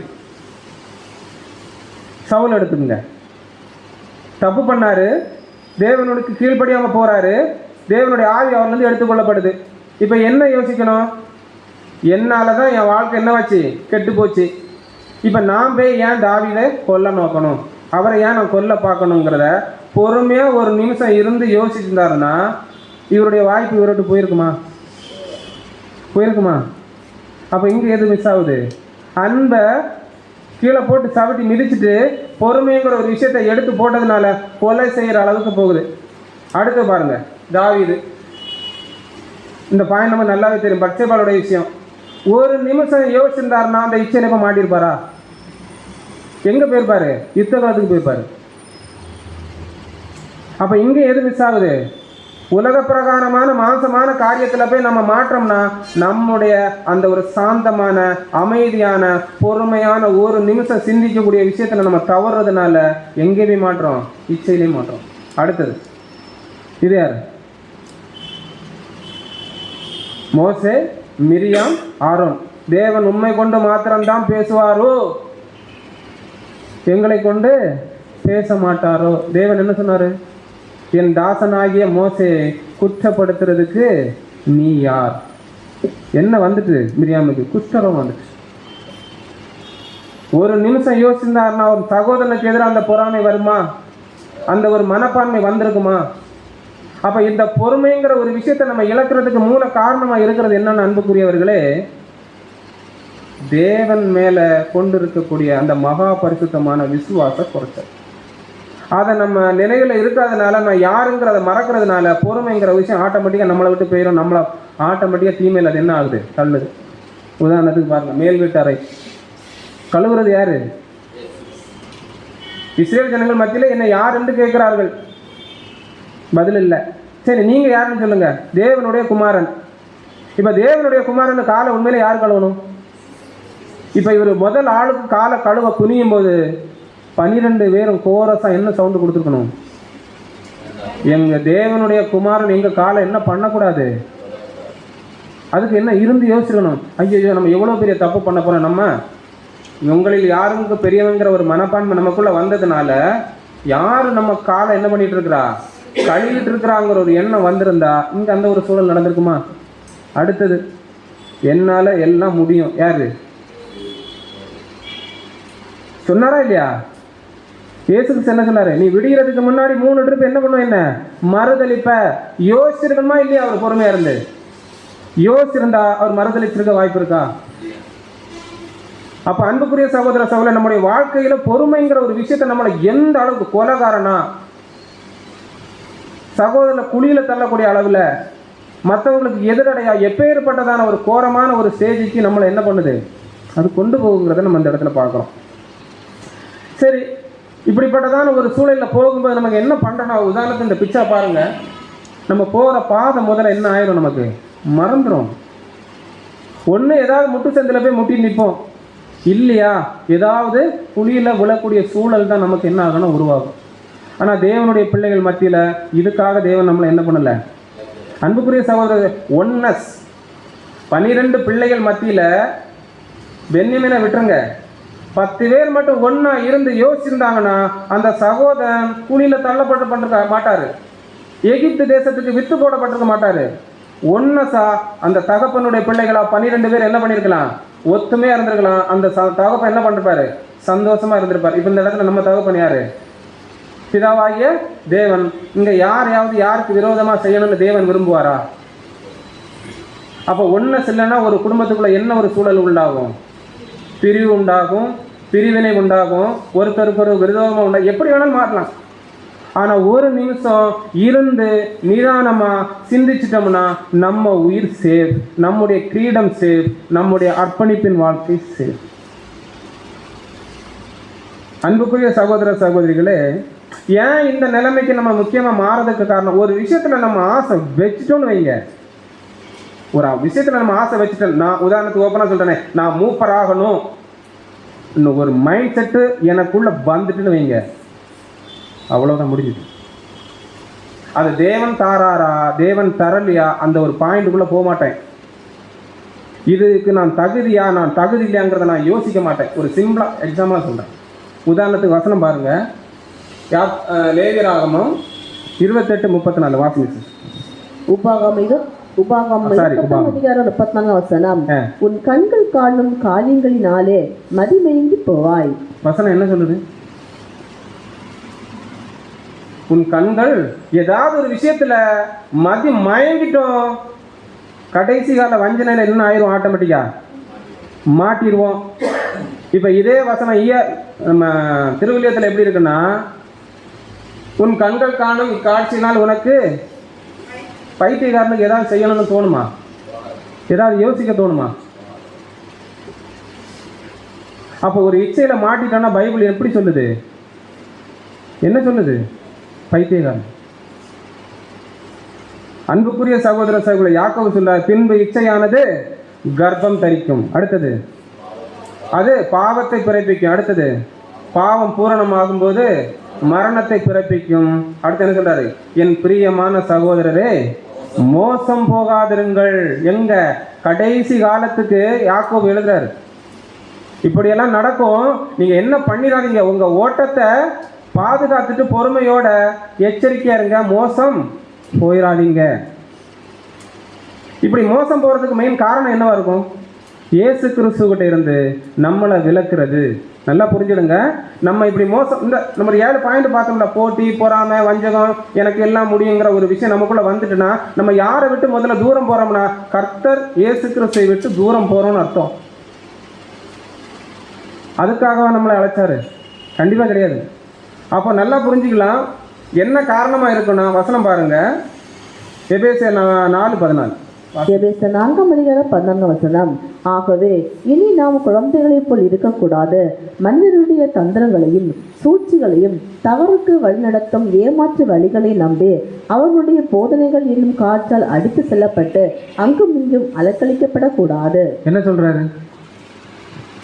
மனுஷனுடைய தந்திரமான சூழ்ச்சிகளை நம்ம என்ன பண்ணிடக்கூடாது, ஒருவேளை விழுந்துட்டோம் என்ன ஆயிரும்? அடுத்த வசனம் என்ன பார்க்குறோன்னா, எபேசியர் 4:15, மாறாக அன்பின் அடிப்படையில் உண்மை பேசி தலையாகிய கிறிஸ்தை போன்று எல்லாவற்றிலும் நாம் வளர வேண்டும். அப்படி வளரணும்னா மேலே பார்த்த வசனத்தில் போய் என்ன பண்ணிடக்கூடாது, என்ன பண்ணிடக்கூடாது, மாட்டிடக்கூடாது. மாட்டிட்டோம்னா நம்முடைய வாழ்க்கையை நாம் மறந்துடுவோம், வஞ்சனையில் மாட்டிடுவோம். ஒரு இது மட்டும் ஸ்கிப் பண்ணி போகிறேன். இப்போ கேள்வி என்னன்னா, இதை தான் அப்போஸ்தலனாகிய பவுல் என்ன பண்ணுறாரு, நமக்கு எச்சரிப்பாக கொடுக்குறாரு. வசன வாசி. 2 கொரிந்தியர் 11ஆம் அதிகாரம் 3ஆம் வசனம். ஆகிலும் சர்ப்பமானது தன்னுடைய தந்திரத்தினாலே ஏவாளை வஞ்சித்தது போல உங்கள் மனதும் கிறிஸ்துவை பற்றிய உண்மை நின்று விலகும்படி கெடுக்கப்படுமோ என்று பயந்திருக்கிறேன். சரி, ஏவாள் என்ன வகையில வஞ்சிக்கப்பட்டான்? பழத்தை. சரி, வஞ்சிக்கப்பட்டதுல நோக்கம் பழம் தான், அது எந்த மாற்று கருத்து இல்லை. அங்கே என்னன்னா, இன்னைக்கு நம்மளே எதுலேருந்து வஞ்சிக்குது? கிறிஸ்துவை அறியும் அறிவிலிருந்து என்ன பண்ணிடும்? விளக்கிறோம். அப்போ அங்கே ஏவாளை யாரே அறிகிற அறிவிலிருந்து விளக்குச்சு? இல்லை, ஆதாமை அறிகிற அறிவிலிருந்து என்ன பண்ணிட்டு விளக்கிட்டு? ஏவாள் யாருக்கு கீழ்படிச்சிருக்கணும்? ஆதாமுக்கு கீழ்படிச்சிருக்கணும். படிஞ்சாங்களா? இல்லை. அடுத்தது, ஆதாம் யாருக்கு கீழ்படிச்சிருக்கணும்? தேவனுக்கு படிஞ்சாரா? படியலை. அப்படின்னா என்னன்னு பார்க்க போகிறோம். அப்போ இதே ஒரு சூழல் நம்முடைய வாழ்க்கையில் நடந்துச்சுன்னா, உதாரணத்துக்கு இங்கே என்ன பார்க்கலாம்னா, இந்த பாயிண்ட்டுக்கும் பொறுமைக்கும் சம்மந்தம் இருக்கான்னு கேட்டால் இருக்குது.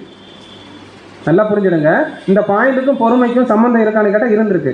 இதை தான் பவுல் நமக்கு 2 கொரிந்தியர் 11:3 சொல்லக்கூடிய விஷயம். இப்போ என்ன பார்க்குறோன்னா, இந்த பிக்சரை நல்லா பாருங்கள். இங்கே தாய் ஏவாள் என்ன செய்கிறாங்க? பழத்தை கையில் வச்சுருக்காங்க. இப்போ இதை தான் அப்போஸ்தலனாகிய பவுல் தீமோத்தேயுக்கு எழுதும்போது என்ன சொல்கிறாருன்னா, மேலும் ஆதாம் வஞ்சிக்கப்படவில்லை. யார் வஞ்சிக்கப்பட்டது? ஏவாள் வஞ்சிக்கப்பட்ட. இதை தான் இங்கே எழுதுறாரு. 1 கொரிந்தியர் 12, 2 கொரிந்தியர் 11:3 எழுதியிருக்காரு. இப்போ என் கேள்வி என்னன்னா, தாய் வஞ்சிக்கப்பட்டாங்களா? கண்டிப்பாக வசனம் சொல்றது வஞ்சிக்கப்பட்டாங்க. எப்படி வஞ்சிக்கப்பட்டாங்க?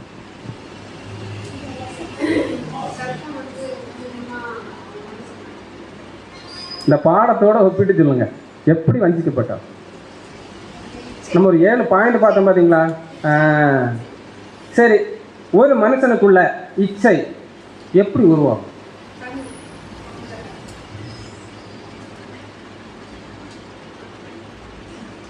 இப்போ உதாரணத்துக்கு ஒரு கம்பெனியில் ஒரு அடிப்படையான ஒரு பியூன் வேலையில் இருக்கேன். என் பார்வை எங்கே போகுதுன்னா எம்டிக்கு மேலே போகுது. நல்லா புரிஞ்சுடுங்க, எம்டி மேலே போகுது. இப்போ இது உடனடியாக போகுமா? எப்படி போகும்? அவர் வாழ்கிற வாழ்க்கை, அவர் வந்து காரில் இறங்குறது, அவர் போட்டிருக்க சூட்டு, ஷூவு, அவருடைய கண்ணாடி, அவர் யூஸ் பண்ணுற ஃபோனு, லேப்டாப்பு, இது எல்லாம் பார்த்து என்ன ஆகும்? கொஞ்சம் கொஞ்சமாக என்ன ஆகும்? இப்போ இவர் மைண்ட் என்ன ஆகும்? நாம மட்டும் இந்த கம்பெனி ஆயிட்டோம்னா எப்படி இருக்கும்? உண்மையிலே அந்த வேலையை யார் கொடுக்கணும்? அவர் நல்லா படிச்சிருக்கணும், அதுக்கான திறமை இருந்திருக்கணும், அது ஒரு எக்ஸாமில் பாஸ் பண்ணியிருக்கணும், ஒரு இன்டர்வியூ வைக்கப்பட்டிருக்கணும், அதில் அவர் ஜெயிச்சிருக்கணும். அந்த ஒரு எம்டி என்ன பண்ணுற அந்த வேலைக்கு அவரை நியமித்திருக்கணும். இதுதான் ப்ராசஸ். நானாக போய் அதுக்கு ஆசைப்பட்டேன். அப்போ அதுக்கு பேர் தான் என்னது? பைபிளில் சொல்லுது இச்சை. இப்படி தான் யார் வஞ்சிக்கப்பட்டிருக்கான்னா, தாய் ஏவாள் வஞ்சிக்கப்பட்டிருக்காங்க. பழத்தை எடுத்த உடனே இப்போ என்ன பண்ணலை? சாப்பிடலை. இப்போ இதை எப்படி புரிஞ்சுக்கலாம்னா, வசனம் பிரதர் எப்படி கொடுத்தானா, ஏவாள் ஒரே நாளில் ஒரே கணத்தில் பழத்தை உண்டு விடவில்லை. என்ன பண்ணிருக்கா? பாம்பின் நடத்தை, அதன் புத்திசாலித்தனம், அதன் தந்திரம் ஆகியவற்றை பல நாட்கள் கவனித்து மனதில் ஈர்க்கப்பட்ட பிறகு அவள் அந்த செயலை செய்தாள். ஒரே நாள் என்ன பண்ணப்படல? அப்போ சபைக்குள்ளே எப்படி தான் இருக்கும்? சொல்லுது, புரியுதா? இப்போ அடுத்து பாருங்க, இந்த பிக்சர் மட்டும் எப்படியே கிடச்சிது. இப்போ அதுக்கு உதாரணமாக, இப்போ பாம்பு என்ன பண்ணுது? நடுமரத்தில் இருக்குது. இப்போ அது பழத்தை சாப்பிட்றதுக்கு என்ன ஆகுது? தயாரான நிலையில் இருக்குது. இப்போ தாய் ஏவாள் என்ன பண்ணிட்டு இருக்காங்க? உத்து பார்த்துட்டு இருக்காங்க. அப்போ பாம்பு ஏவாளை பார்க்க வச்சு என்ன பண்ணியிருக்கு? பழத்தை சாப்பிட ட்ரை பண்ணிட்டு இருக்கு. அடுத்த நாள் காலை போக போக அது என்ன ஆயிருக்கு? ஏவாளுக்கு முன்னாடி பழத்தை என்ன பண்ணுறது? சாப்பிட்ருக்கு. இப்போ என் கேள்வி என்னன்னா, தாய் ஏவாளுக்குள்ள என்ன கேள்வி வந்துக்கணும்? நல்லா யோசிச்சு சொல்லுங்க. என்ன யோசிச்சிருக்கணும் தாய் ஏவாள்? பாம்பு சாகவில்லையே, ஒரு கேள்வி வந்திருக்கணுமா இல்லையா? வந்திருக்குமா இல்லையா? கண்டிப்பாக என்ன பண்ணியிருக்கோம்? வந்திருக்கோம். அடுத்து என்ன வந்திருக்கோம்? நம்முடைய தேவன் தான் நம்ம கணவர்கிட்ட என்ன பண்ணியிருக்கிறாரு? பழத்தை சாப்பிடக்கூடாது, சாப்பிட்டனால செத்துருவேன்னு சொல்லியிருந்தாரு. வந்திருக்குமா இல்லையா? அடுத்தது வேற என்ன வந்திருக்க வாய்ப்பு இருக்கு? இதை தான் பிரதர் எழுதுறார். எப்படி கொடுக்குறாருன்னா, ஏவாள் முன் தேவன் தடை செய்த பழத்தை அந்த பாம்பு உண்டது. அதனால் பாம்பு இறக்கவில்லை, மாறாக புத்திசாலியாக என்னது தெரிந்தது. இப்போ அடுத்தது, அதை பார்த்த ஏவாளின் மனதில் கேள்விகள் என்னாச்சு எழுந்தன. என்ன கேள்வி எழுந்திருக்க வாய்ப்பு இருக்கு? இந்த பழத்தை பாம்பு என்ன பண்ணுது? சாப்பிடுது. பாம்பை என்ன பண்ணல? பழம் கொல்லலையே, நான் சாப்பிட்டா என்ன கொல்லுமா? நல்லா புரிஞ்சுடுங்க. பாம்பு என்ன பண்ணுது? பழத்தை சாப்பிடுது. பாம்பு என்ன பண்ணல? சாகலை. நான் சாப்பிட்டா பாம்பு என்ன பண்ணுமா? கொல்லுமாங்கிற ஒரு என்ன பண்ணோம் வந்திருக்குமா வந்திருக்காதா? அடுத்தது, இந்த பழம் ஞானம் தருகிறது போல் இருக்கிறது.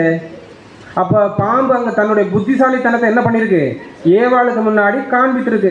அது எப்படின்னு நமக்கு தெரியாது. அடுத்தது, தேவன் நமக்கு அதிக அறிவு கிடைக்கக்கூடாது என்பதற்காக இந்த பழத்தை தடை செய்தாரோ? என்ன பண்ணியிருக்கு? இந்த பழத்தை நம்ம சாப்பிட்டா அதிக அறிவு கிடைக்கும்னு சொல்லி தான் தேவன் தடை செய்திருக்கிறாரோங்கிற ஒரு கேள்வி யாருக்குள்ளே வந்திருக்கு? ஏவாளுக்குள்ளே வந்திருக்கு. நல்ல பாடத்தை உள்வாங்குங்க அன்புக்குரியவர்களே. இப்படி தேவனை பற்றிய சந்தேகம் அவளின் மனதில் மெதுவாக என்னாகுது? உருவாகுது. அடுத்தது, உண்மையில் அவள் உடனே தேவன் மேல் நம்பிக்கை வைத்து இந்த எண்ணங்களை கைவிட்டுருக்கணும். எப்படி? இல்லை இல்லை, நான் சாப்பிட மாட்டேன், தேவன் எங்கள் கணவர் மூலமாக என்ன பண்ணியிருக்கிறாரு சொல்லியிருக்கிறாங்கிறத நிதானமாக பொறுமையாக இருந்து யோசிச்சிருக்கணுமா வேண்டாமா? யோசிச்சிருந்தா இது நடந்திருக்குமா? அடுத்தது, அவள் செய்யலை. மாறாக என்ன செய்கிறாங்கன்னா, அவளுக்குள் அதிக அறிவு வேண்டும் என்ற ஆசை வளர்ந்தது. என்ன வந்தது? அதை அறிவு அதாவது ஆசை வளர்ந்தது. அந்த அறிவு பெரிய ஆசீர்வாதம் தரும் என்று அறிந்தார். ஏன்பா, பழத்தை சாப்பிட்டா நீ சாகவே சாவதில்லைன்னு நீ சொன்ன ஆசீர்வாதத்தை விட பழத்தை சாப்பிட்டா ஆசீர்வாதம் கிடைக்குமா? எனக்கு ஒரு பொறுப்பு, எனக்கு ஒரு விஷயம் தந்தாதான் நான் ஆசீர்வதிக்கப்படுவேன். இங்கே யாருக்கும் தேவன் எந்த வாக்குறுதியும் கொடுக்கல, எந்த உத்தரவாதமும் கொடுக்கல. என்ன கொடுத்துருக்கிறேன்னா, என் வார்த்தைக்கு நீ கீழ்ப்படி, நீ யாரா மாறிடலாம்? கிறிஸ்துவம் மாறிடலாம். அதுதான் நமக்கு ஆசீர்வாதம். இப்போ அடுத்து என்ன பார்க்க போறோம்னா, இப்போ தாயவாள் தன்னுடைய தந்திரத்தில் மாட்டிக்கொண்டார். உண்மையா இல்லையா? சாத்தான் என்ன நினைச்சானோ அதன்படி மாட்டியாச்சு. எலி என்ன பண்ணிட்டு பொரியல வந்து மாட்டிச்சு. இப்போதான் மெல்ல சாத்தான் எங்க வர்றான்னா, ஏவாள்கிட்ட பேச்சு கொடுக்குறான். எப்படி? தேவன் தோட்டத்தில் உள்ள எல்லா மரத்தின் கனிகளையும் புசிக்க வேண்டாம் என்று சொன்னாரோ? ஏவாள் என்ன சொன்ன? இல்லை இல்லை, எல்லா மரத்தையும் இல்லை, அந்த நடுமரத்தின் கனியை மட்டும் என்ன பண்ணக்கூடாதுன்னு சொல்லியிருக்காரு, புசிக்க கூடாதுன்னு சொல்லியிருக்கிறாரு. இப்போ அந்த வசனத்தை ஒன்று வாசி.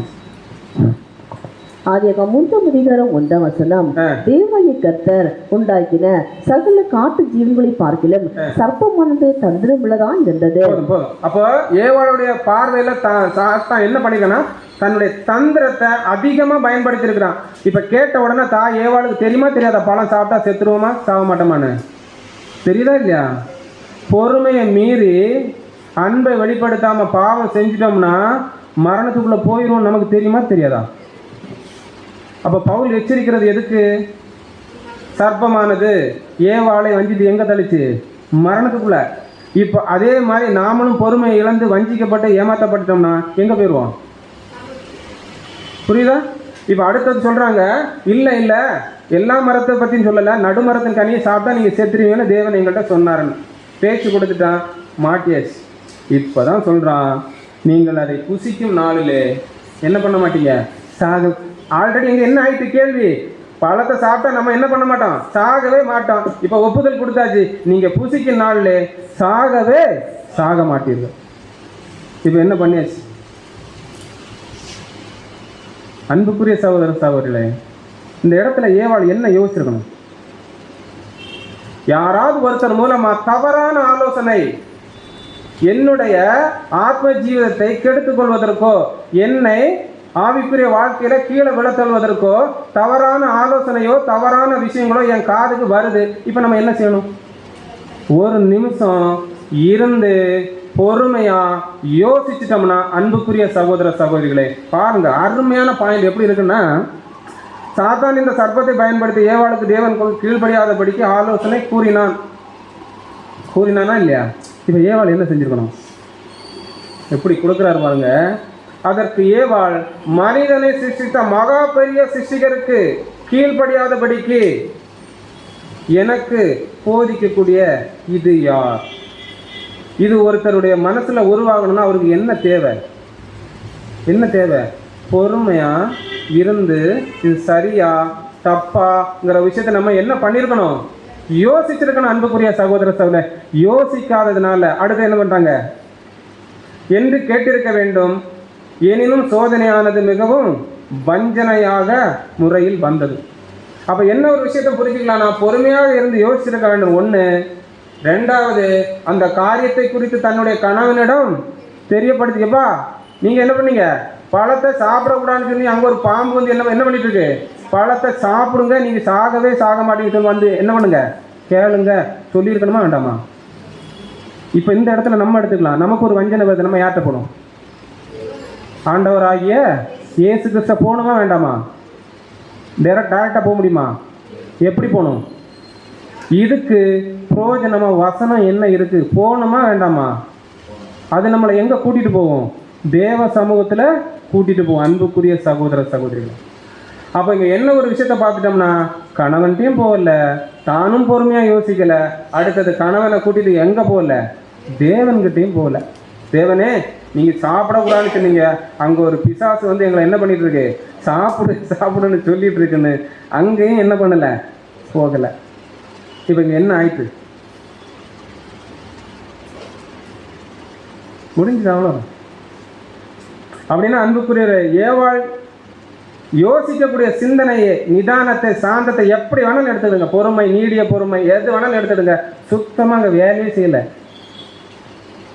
என்ன பண்ணியாச்சு? பழத்தை சாப்பிட்டாச்சு. இப்போ அடுத்து என்ன நடந்தது? சாப்பிட்டு கெட்டு போனது இல்லாம, நல்லா புரிஞ்சுடுங்க, ஒரு ஆவிக்குரிய ஜீவி கெட்டு போகுது. அந்த கெடுதலான ஆவிக்குரிய ஜீவி இன்னொரு உண்மையான ஜீவிகிட்ட போய் எப்படி போகும்? நான் சாப்பிட்டுட்டேன், நான் சாக மாட்டேன், நான் நல்ல ஆசீர்வாதத்துக்குள்ள போய் நீங்களும் என்ன பண்ணுங்க? சாப்பிடுங்க. இப்போ அந்த ஆத்ம ஜீவிக்கு தெரியுமா தெரியாதா? நான் இதை சாப்பிட்டா செத்துருவேன்னா சாக மாட்டேன் நான். இப்போ இவருக்குள்ள என்ன வந்திருக்கணும்? சரி, அவங்க இழந்துட்டாங்க, பொறுமை இழந்துட்டாங்க, எல்லாம் இழந்துட்டாங்க. இப்போ இவர்கிட்ட என்ன வந்திருக்கணும்? அந்த பிக்சரை பாருங்க. என்ன என் தலைக்கு வந்த சோதனை தேவனே, அப்படிதான் அவர் இருக்கிற மாதிரி இருக்கு. கண்டிப்பா என்ன வந்திருக்கணும்? பொறுமை அவருக்குள்ள இருந்திருக்கணும். நான் என்ன பண்ண மாட்டேன்? சாப்பிட மாட்டேன். இப்ப ஏவாள் விட்டுருப்பாங்களா? என்ன நடந்திருக்கும்? இப்ப ஏவாள் யாரு கிடையாது.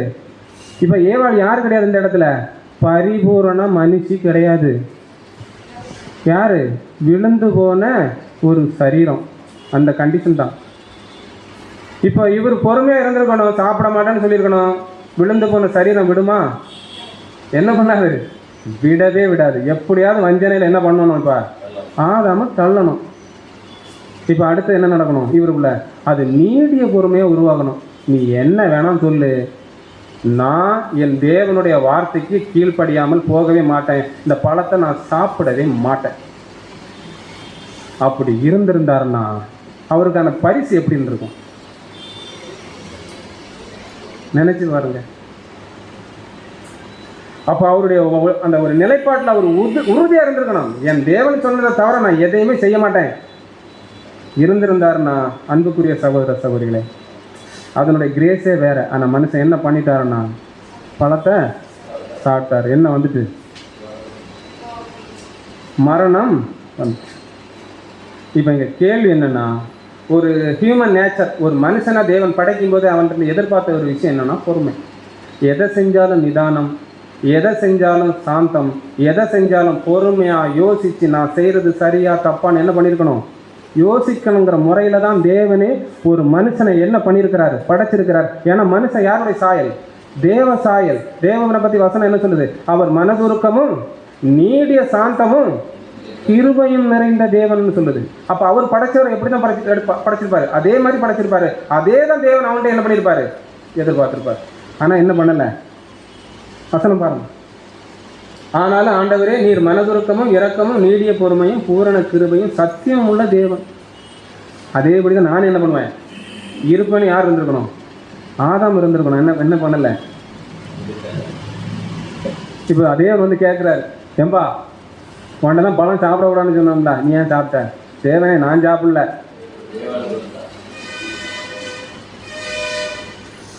ஏவாள் யாரை கை காட்டாங்க?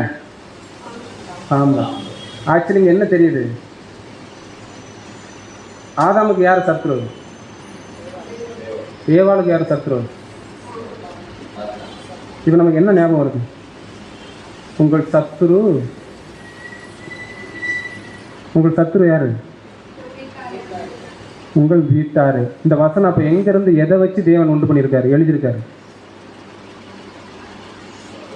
தற்கால நடக்கிற காரியங்களை குறிச்சோ தற்காலத்தில் நடக்கிற நிகழ்வுகளை குறிச்சோ தேவன் இதை எழுதலை.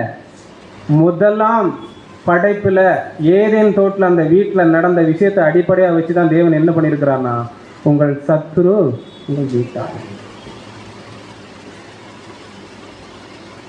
அப்போ நம்மளுடைய வாழ்க்கையில் ஆவிக்குரிய ஜீவத்தில் எவ்வளோ கவனமாக ஒவ்வொரு படியும் பார்த்து பார்த்து பார்த்து பார்த்து, உதாரணத்துக்கு நம்ம சிம்பிளாக இல்லை, போயிட்டு இருக்கிறோம், கண்ணாடி துண்டா கிடக்கு, மொத்தமாக இருக்குது, கால் வைக்கிறதே இடம் இல்லை, போயிடுவோமா?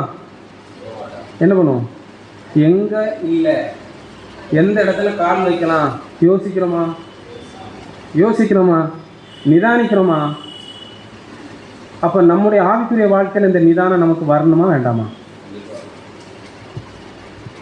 இப்போதான் ஒரு விஷயம் வருது. அப்போது ஆண்டவராக இயேசு கிறிஸ்துவனுடைய போதனையிலே முக்கியமான ஒரு போதனை என்னன்னா, உங்கள் சத்துருக்களை சிநேகிங்கள். இந்த ஒரு பாயிண்ட் வாசிங்க.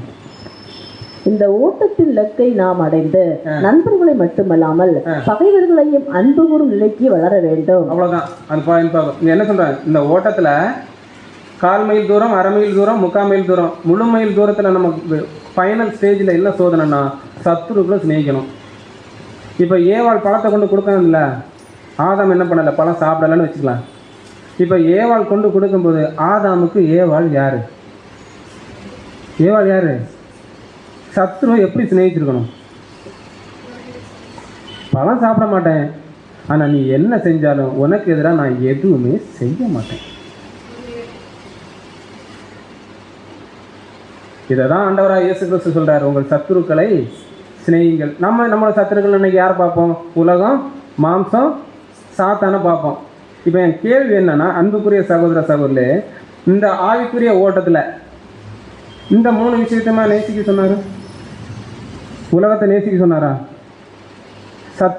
மாம்சத்தை நேசிக்க சொன்னாரா? சாத்தானை நேசிக்க சொன்னாரா? அப்போ உங்கள் சத்துருக்களை நேசினா இதை பற்றியே சொல்லலை. அவரு எந்த சத்துருவை சிநேகிக்க சொன்னார்? குடும்பமாக இருக்கலாம், உடன் சகோதரா இருக்கலாம். இவங்க தான் யார்? ஆவிக்குரிய வாழ்க்கைக்கான சத்ரு. இவங்களை தான் என்ன பண்ணணும்? நேசிக்கணும். எப்படி நேசிக்கணுங்கிறத ஒரு 5 நிமிஷம் பார்த்து என்ன பண்ணணும்னா முடிச்சிடலாம். இப்போ ஒருவேளை இந்த 3 விஷயத்த உலகம், மாம்சம், சாத்தானை குறித்து ஏதாவது டைரக்டாகவே வசனம் இருக்கா?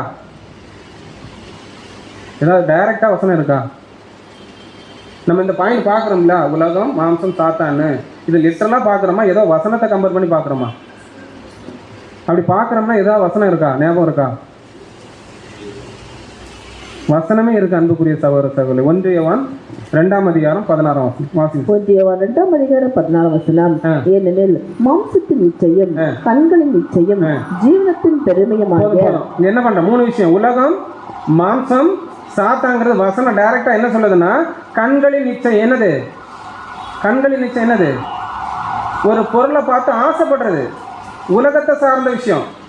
அடுத்தது கண்களின் நிச்சயம், பார்க்கறதுக்கு மேலெல்லாம் ஆசைப்படுறது, மாம்சத்தினுடைய இச்சை. அடுத்தது என்ன சொல்றது? ஜீவனத்தின் பெருமை ஆகிய உலகத்தில் உண்டானவைகள் எல்லாம். இந்த 3 விஷயத்தையும் தான் நம்ம எப்படி பார்க்குறோம்னா, உலகம், மாம்சம், சாத்தான், இதை சிநேகிக்க தேவன் நமக்கு கட்டளை கொடுக்கவும் இல்லை, இயேசு கிறிஸ்து நமக்கு போதிக்கவும் இல்லை. அவங்க நம்ம என்ன ஒரு விஷயத்தை பார்க்கணும், இந்த 3 ஆண்டவராக இயேசு கிறிஸ்து சிநேகிச்சாரா, வெறுத்தாரா? உலக, மாம்சம், சாத்தான இயேசு கிறிஸ்து நேசிச்சாரா, வெறுத்தாரா?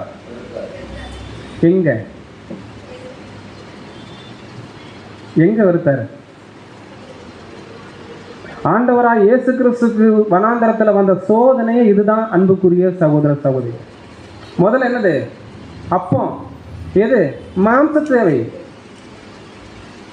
மாம்ச தேவை பாருங்க, இதில் டீப்பாக போனா நேரம் ஆயிரும்.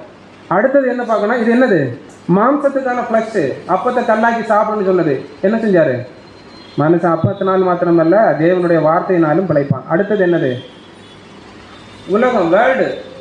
என்ன சொன்னாரு?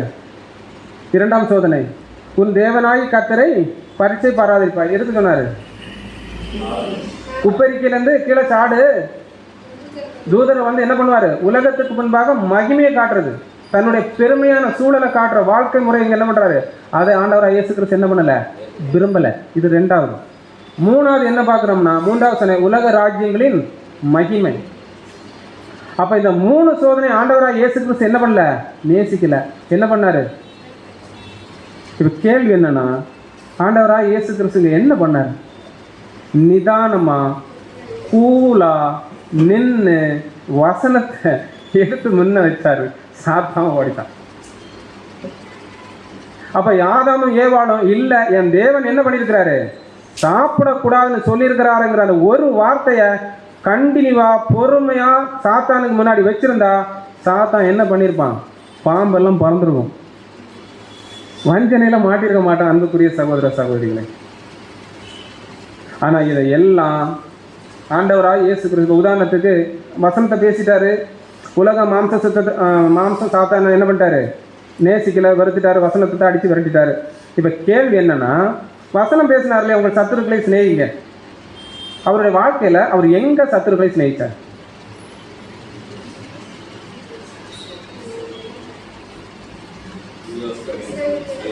ஆ 33 வருடம் காலம் என்ன பண்ணியிருக்கிறாரு? ஊழியம் பார்த்துருக்கிறாரு. இந்த 33 வாழ்க்கையில் அவர் சத்ருவை சிநேகிச்சது எங்க? இப்போ உதாரணத்துக்கு வனாந்தரத்தில் கூட சத்ருவை சிநேகிச்சாருன்னு ஒரு கான்செப்டை நம்ம எடுக்கலாம். எப்படி எடுக்கலாம்னா, உன் தேவனாய கர்த்தரை பரீட்சை பார்ப்பார். அங்கே என்ன சொல்கிறாரு? அவனை குற்றப்படுத்தவோ குறை சொல்லவோ என்ன ஆகலை? விரும்பலை. தேவ வசனத்தை முன்ன வச்சாலும் ஓடி போயிட்டான். இப்போ இங்கே என்ன சொல்கிறாருன்னா, உங்கள் சத்துருக்களை சிநேகிங்கன்னா அந்த பாயிண்ட் இல்லை. அப்போ இங்கே சத்துருக்களை சிநேக அதை ஆண்டவராக இயேசு கிறிஸ்து 33 வாழ்க்கையில் எப்படி செஞ்சார்? Gethsemane to Kalvari. நல்லா புரிஞ்சுடுங்க, கெத்செமனே டு கல்வாரி. இவ்வளோ நேரம் நம்ம பார்த்த பாடத்துள்ள சாராம்சமே எங்கே தான் இருக்குது? இந்த கெத்செமனே டு கல்வாரியில் தான் இருக்குது. இப்போ உதாரணத்துக்கு இங்கே ஆண்டவராக இயேசு கிறிஸ்துக்கு யார் சத்ரு? இப்போ பாருங்கள், அதே பிக்சர் தான் போடுறேன். இது கெத்செமனே. அடுத்து என்ன நடக்குது? யூதாஸ் வர்றான். அடுத்தது அரெஸ்ட் பண்ணியாச்சு. அடுத்து எங்கே கொண்டு போகிறாங்க? யாருக்கு முன்னாடி? ஆலோசனை சங்கத்துக்கு முன்னாடி. அடுத்தது காய்பா முன்னாடி. அடுத்தது பிளாத்துக்கு முன்னாடி. அடுத்தது என்னது?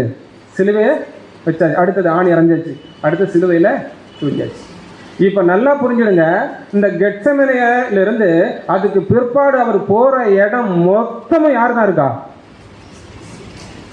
சத்ரு தான் இருக்காங்க, யூதாஸ் உள்பட. எப்படி சிநேகித்தார்?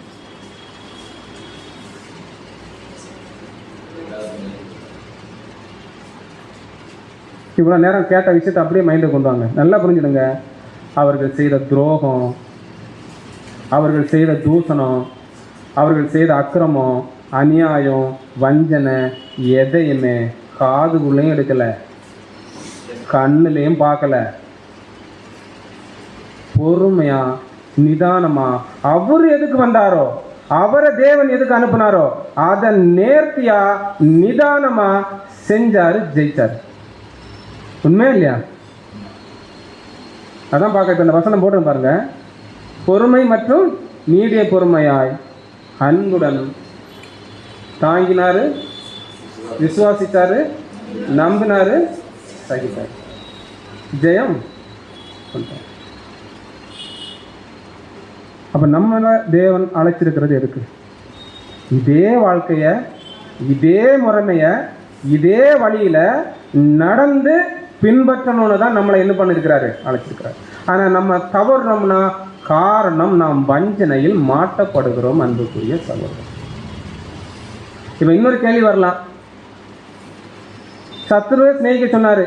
ஓகே, ஜீவனை யாருக்காக கொடுத்தாரு? நல்லா புரிஞ்சுக்கலாம். இந்த இடத்துல சத்ருவை சிநேகிச்சாரு, ஜீவனை யாருக்காக கொடுத்தாரு? நல்லா யோசிச்சு சொல்லுங்க. ஒரு நாள் இல்லை ஒரு நாள் எல்லாருக்கும் அதை என்ன ஆக போகுது? ஆட் ஆக போகுது, கிடைக்க போகுது. அதில் எந்த மாற்று கருத்தும் கிடையாது. இந்த இடத்துல உதாரணத்துக்கு இந்த பிக்சரை பாருங்க. இந்த இடத்துல உயிர் கொடுக்கறதுக்கு அவர் துணிஞ்சு உள்ள போறாரு. யாருக்காக ஜீவனை கொடுத்தாரு? நல்ல யோசிங்க. சத்ருக்காக. வசனம் வாசிங்க. யோவான் 18ஆம் அதிகாரம் 8ஆம் வசனம். யோவான் 18ஆம் அதிகாரம் 8ஆம் வசனம். இயேசு பிரதித்திரமாக, நான் தான் என்று உங்களுக்கு சொன்னேனே, என்னை தேடுதல் உண்டானால் இவர்களை போக விடுங்கள் என்றார். என்ன சொல்றாரு? நான் மரணிக்க ரெடி, நீங்க என்ன பண்ணுங்க? கொண்டு போங்க, ஆனா யாரை விட்டுருங்க. அப்ப ஆண்டவராக இயேசு கிறிஸ்துவனுடைய முதலாம் வருகையினோட நோக்கம் என்ன? அவர் வாழ்ற வாழ்க்கையும் வாழணும், தன்னுடைய சீசர்களுக்காக ஜீவனையும் கொடுக்கணும், அவரோட பாதும் காக்கணும். உண்மையா இல்லையா? அப்ப நினைச்சு பாருங்க. அந்த இடத்துல தன்னுடைய சீசர்களுக்காக எங்க வர்றாரு? அவங்கள விட்டுருங்க, நான் என்ன பண்றேன்? இன்னைக்கு நம்ம சொல்லுவேன் இல்லையா, எங்க அம்மா அப்பா என் பொண்டாட்டி பிள்ளைகள் என்ன பண்ணுங்க, விட்டுருங்க, என்ன வேணாலும். அது எங்க ஆட் ஆகுது? நம்ம என்னைக்காவது யாருக்கு அப்படி சொல்லியிருக்கோமா? தயவு செஞ்சு என் சகோதரில் மட்டும் மாற்றி இப்படி எல்லாம் என்ன பண்ணாதீங்க, என்கிட்ட பேசாதீங்க, என்னை பற்றி என்ன வேணாலும் பேசுங்க. யாருக்கிட்டையாவது எப்போமாவது நம்ம சொல்லியிருக்கோமா? அன்புக்குரிய சகோதரர்கள், ரொம்ப திங்க் பண்ணுங்க. நம்ம அழைப்பு லேஸ்பட்டதில்லை, நம்முடைய வாழ்க்கை லேஸ்பட்டதில்லை, நம்ம போக வேண்டிய பாதை இனி ரொம்பலாம் கிடையாது. காலம் சமீபத்தாயிட்டு.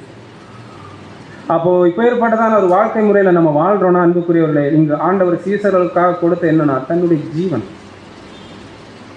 இவங்க பாதுகாக்கப்பட்டாதான் எது வெளியே வரும்? தேவனுடைய திட்டமே வெளியே வரும். பைபிளா, புதிய ஏற்பாடா, அதில் இருக்கிற அநேக சத்தியங்கள், வெளிப்படுத்தல் விசேஷம் எல்லாமே யார் மேலே தான் வரணும்? அப்போ அவருடைய ஜீவனை கொடுத்த முதல் பங்கு யாருக்கு? அப்போஸ்தலர்களுக்கு. அடுத்து யாருக்கு கடந்து வருது? அவரை யாரெல்லாம் பின்பற்றாங்களோ, யாரெல்லாம் அவரை பின்பற்றி நடக்கிறாங்களோ, அவங்களுக்கு ஒவ்வொருத்தருக்கும் அது என்ன ஆகுது? அதுக்கு என்ன பண்ணியிருக்கிறாருன்னா, எதிரிகள்கிட்ட இருந்து நம்மளை காப்பாற்றுறதுக்காக பொறுமையாக சகிச்சு சிலுவையில் மரணிச்சிருக்காங்க. அப்போ அவர் பொறுமையாக இருந்தது யாருக்காக? அவருக்காக ப்ளஸ் அவருடைய அங்கங்களுக்காக. அப்போ நாம் பொறுமையாக இருந்தோம்னா யாரும் பாதுகாக்கப்படுவா? நம்மளை சுற்றி இருக்கிறவங்க. நம்ம இச்சையில மாட்டலைன்னா நம்ம சுற்றி குழப்பம் இருக்காது, தவறான சூழல் உருவாகாது, எதுவுமே நடக்காது. அன்புக்குரிய சகோதர சகோதரர், இவங்க என்ன நமக்கு பாடம்னா, நம்மளே என்ன பண்ணியிருக்கிறாரு? சிநேகிக்க சொல்லியிருக்கிறாரு. எப்படின்னா, சில நேரங்களில் நீர் எனக்கு தந்தவர்களை நான் ஒருவனையும் இழந்து போகவில்லை. அடுத்த வசனம் ஆடாவதா? அவங்க என்ன பண்ணாச்சு? சேஃப். நான் என்ன பண்ண போகிறேன்? வந்த வேலையை முடிக்க போகிறேன், சிலுவை சுமந்து மரணிக்க போகிறேன். பிதாவே, நான் இவர்களை உலகத்துக்குள்ளே அனுப்புகிறேன், நீங்கள் என்ன பண்ணுங்க? இவங்களை பாதுகாப்பு. எப்பேற்பட்ட ப்ராடக்ட்! அப்போ இங்கே தேவன் யாருக்கு ப்ராடக்ட் கொடுப்பாரு? எந்த அளவுக்கு உண்மையாக இருந்தால் ப்ராடக்ட் கொடுப்பாரு. ஆனால் இந்த 11 பேர் கேட்டகரியில் யார் வரல? யூதாஸ் வரல. எப்போ வந்து முத்தம் செஞ்சாரோ அந்த தருணத்திலிருந்து சத்ரு யாரு? யூதாஸ். அதுக்கப்புறம் யூதாஸை பற்றி எங்கேயுமே என்ன பண்ணல? இயேசு கிறிஸ்து பேசவே இல்லை. ஏன் பேசல? பங்கே கிடையாது. என்னுடைய ஆவிக்குரிய வாழ்க்கைக்கு ஒருத்தர் தடையா இருக்கிறார்னா அவரை நான் என்ன பண்ணக்கூடாது? அவருக்கு எதிராக அநியாயமோ கஷ்டங்களோ துன்பங்களோ எதுவுமே செஞ்சிடக்கூடாது. அவருக்கு என்ன நிமித்தமாக எந்த ஒரு இடையூறும் போயிடக்கூடாது. ஆனால் அவரு கூட எனக்கு என்ன கிடையாது? என்ன கிடையாது? பங்கே கிடையாது. ஆனால் யாருடைய பங்கு? உண்மையாக யாரெல்லாம் சத்தியத்துக்காக ஜீவனை கொடுக்க ஓடிட்டு இருக்காங்களோ அவங்களுக்காக இயேசு கிறிஸ்து மாதிரி நம்ம எதை கொடுக்கலாம். ஒருவேளை அவங்க எழும்பி வந்து ராஜ்யத்தில் அவருடைய ஈடுபலியை பிலீவ் பண்ணிட்டாங்கன்னா அவங்களுக்கு ஆட்டோமேட்டிக்காக என்ன ஆயிரும்? ஜீவன் போயிடும். ஆனால் அவங்களுக்கு எதிராக நாம எதுவும் செஞ்சோன்னா தற்காலத்தில் நமக்கு ஜீவன் போயிடும். ஸோ இங்கே அவங்கள்ட்ட என்ன கிடையாது, எந்த விதமான ஒட்டோ உறவோ நமக்கு தேவை கிடையாது. ஆனால் அவங்கள நேசிக்கணும், அவங்கள அன்பை அரவணைக்கணும், அவங்கள்ட்ட எந்த விதமான பாகுபாடோ பார்க்கக்கூடாது. அன்புக்குரிய சகோதர சகோதரி, நல்லா பாருங்கள் பிக்சர், 2 வசனம் தான். எனக்கு செவி கொடுக்க உங்களுக்கு நான் சொல்லுகிறேன், உங்கள் சத்துருக்களை நேங்க. நம்மளால் எந்த அளவு உண்மை செய்ய முடியுமோ, எந்த அளவுக்கு நன்மை செய்ய முடியுமோ அவங்களுக்கு பொறுமையாக நம்முடைய ஆவிக்குரிய ஓட்டத்துக்கு நன்மை செஞ்சுட்டு கடந்து போயிட்டே இருக்க வேண்டியதான். ஆனால் அடுத்தது என்ன சொல்கிறாருன்னா, அவர் தம்முடைய சீசனை நமக்காக கொடுத்ததுனாலே அன்பு என்னதென்று அறிந்திருக்கிறோம், நாமும் சகோதரருக்காக ஜீவனை கொடுத்தோம். இங்கே சத்ருக்காக ஜீவனை கொடுக்க என்ன பண்ணலை நம்மள்கிட்ட. ஆனால் என்ன பண்ணணும், சத்ரு என்ன பண்ணணும், அவனுக்கு எதிராக எந்த தீமையும் நம்ம தீமை செஞ்சிட்டோம்னா, அவங்க செய்கிறதுக்கு எதிர்வினை நம்ம ஆற்றிட்டோம்னா, அன்புக்குரிய சகோதர சகோதரி நமக்கான பாக்கியம் புரிஞ்சு. அப்போ ஆவிக்குரிய ஜீவிதத்தில் ஓடிட்டு இருக்கவங்களுக்காக என்ன கொடுக்கலாம், ஜீவனையே கொடுக்கலாம். ஆனால் சத்ருக்கள் செய்கிற எல்லாத்துக்கும் நம்ம இங்கே என்ன செய்யணும்னா, அன்பானது என்ன செய்யாது, சகலத்தையும். அந்த வசனமே யாருக்காகத்தான், சத்ருக்களுக்காக. அன்புக்குரிய சகோதரர் நல்லா புரிஞ்சுடுங்க, யாருக்காக, சத்ருவை சிநேகிக்கக்கூடிய விஷயத்தில் நமக்கான ஒரு பாடம். அன்பு சகலத்தையும். நீ என்ன வேணா எனக்கு எதிராக பண்ணு, நான் என்ன பண்ணுவேன், தாங்குவேன். நீ என்ன வேணா பண்ணு, நான் என்ன பண்ணுவேன், தேவன் மேலே விசுவாசத்தை வச்சு நான் ஓடிக்கிட்டே இருப்பேன். அடுத்தது, நீ என்ன வேணா பண்ணு, நான் எது நடந்தாலும் நம்புவேன். என் வாழ்க்கையில் தேவன் அனுமதிக்கிறார், என் வாழ்க்கையில் என்ன வேணா நீ பண்ணு, நான் எல்லாத்தையும் சகிப்பேன். எப்படின்னா பொறுமையாய் மற்றும் நீடிய. அப்போ இந்த 1 கொரிந்தியர் 13ஆம் அதிகாரம் 7ஆம் வசனம் இருக்கிற தாற்பயம் என்னன்னா, சத்துருக்கு சிநேகிக்கூடிய வாழ்க்கையில் நம்ம வாழக்கூடிய வாழ்க்கை.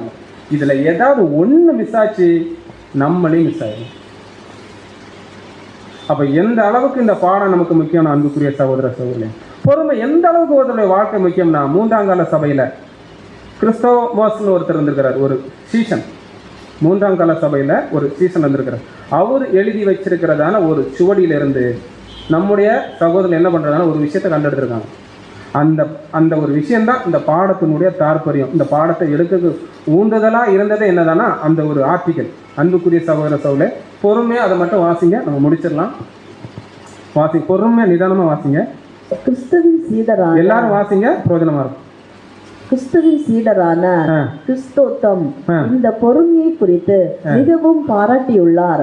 அவர் அதை பற்றி, இது எல்லா காரியங்களின் வேர், உண்மையான பக்திக்கு தாய். நல்லா புரிஞ்சுடுங்க, இது என்ன கொடுக்குறாரு, எல்லா காரியங்களின் வேர். எதுக்கு, ஆவிக்குரிய வாழ்க்கைக்கு, ஆவியின் கனிகளுக்கு வேறே இதுதான், பொறுமைதான்.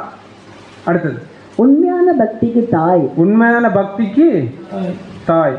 ஒருபோதும் வாடாத பழம், எந்த எதிரியாலும் பிடிக்க முடியாத கோட்டை. எந்த எதிரியால், இவ்வளவு நேரம் பார்த்த பாயிண்ட்டுக்கு வருதா, நம்ம வஞ்சிக்கப்பட்டு போகாம இருக்கணும்னா, நம்ம கோட்டை அரண் போல பாதுகாக்கப்படணும்னா, அந்த கோட்டைக்குள்ள நம்ம கொண்டு இருக்கக்கூடிய ஒரு குணம் எதா இருக்கணும்னா, பொறுமைங்கிற ஒரு விஷயம் நமக்கு இருக்கணும். அடுத்தது, எந்த புயல் இருந்தும் பாதுகாக்கும் துறைமுகம். எந்த புயல் அடித்தாலும் அந்த துறைமுகத்துக்கு என்ன வராது, சேதம் வரவே வராது.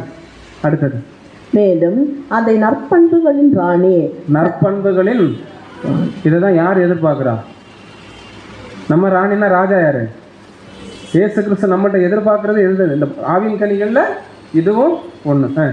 சரியான செயல்களின் அஸ்திபாரம், போரில் அமைதி. நல்லா, இதுதான் பாயிண்ட். போரில் நம்ம என்ன பண்ணிட்டு இருக்கிறோம், கிறிஸ்துவின் போர் வீரர்களா போர் புரிஞ்சுட்டு, எதை எதிர்த்து, அநியாயத்தை எதிர்த்து, அக்கிரமத்தை எதிர்த்து என்ன பண்ணிட்டு இருக்கிறோம், போர் புரிஞ்சிட்டு இருக்கிறோம். இங்களை நமக்கு எது பாதுகாப்பு, பொறுமைங்கிறது பாதுகாப்பு. புயலின் அமைதி, எதிரிகள் சூட்டு செய்யும் போது பாதுகாப்பு. இவ்வளவு நேரம் பார்த்த பாடத்துக்கு கடைசி வருஷம் எப்படி வருது, கடைசி பாயிண்ட் என்னது, எதிரிகள் சூழ்ச்சி செய்யும் போது பாதுகாப்பு. இந்த பாதுகாப்பு தவறுன இடம் தான் எங்க, ஏதேன் தோட்டம். அப்போ அவங்கவங்களுக்கு கொடுக்கப்பட்ட வேலையை அவங்கவங்க இடத்துல இருந்து அந்தந்த வேலைகளை சரியா செஞ்சுட்டா அங்க என்ன வராது, சத்ருவும் உருவாக மாட்டாரு, பகைஞனும் உருவாக மாட்டான், இச்சைகளும் உருவாகாது. எல்லாம் அதன் நேர்த்தியா நடக்கும். ஒன்னஸா அந்த இடத்துல சந்தோஷமாக தேவநாமம் மகிமைப்படும். ஸோ நம்மளால் எந்த அளவு தேவநாமம் மகிழ்ப்படணுங்கிற விஷயத்தில் முன் வச்சுட்டு நம்ம ஓடக்கூடிய அந்த ஓட்டத்தில் முக்கியமான இந்த பொறுமைங்கிற ஒரு விஷயத்தை நம்ம வளர்த்தி கொண்டு நாம் மேலும் மேலும் இந்த ஆவிக்குரிய ஜீவத்தில் வளர தேவன் தாமே நாம் ஒவ்வொருவருக்கும் கிருபை செய்வாராக. பொறுமையோடு கேட்டவங்கள் அனைவரையும் தேவன் தாமே ஆசீர்வதிப்பாராக. ஆமாம்.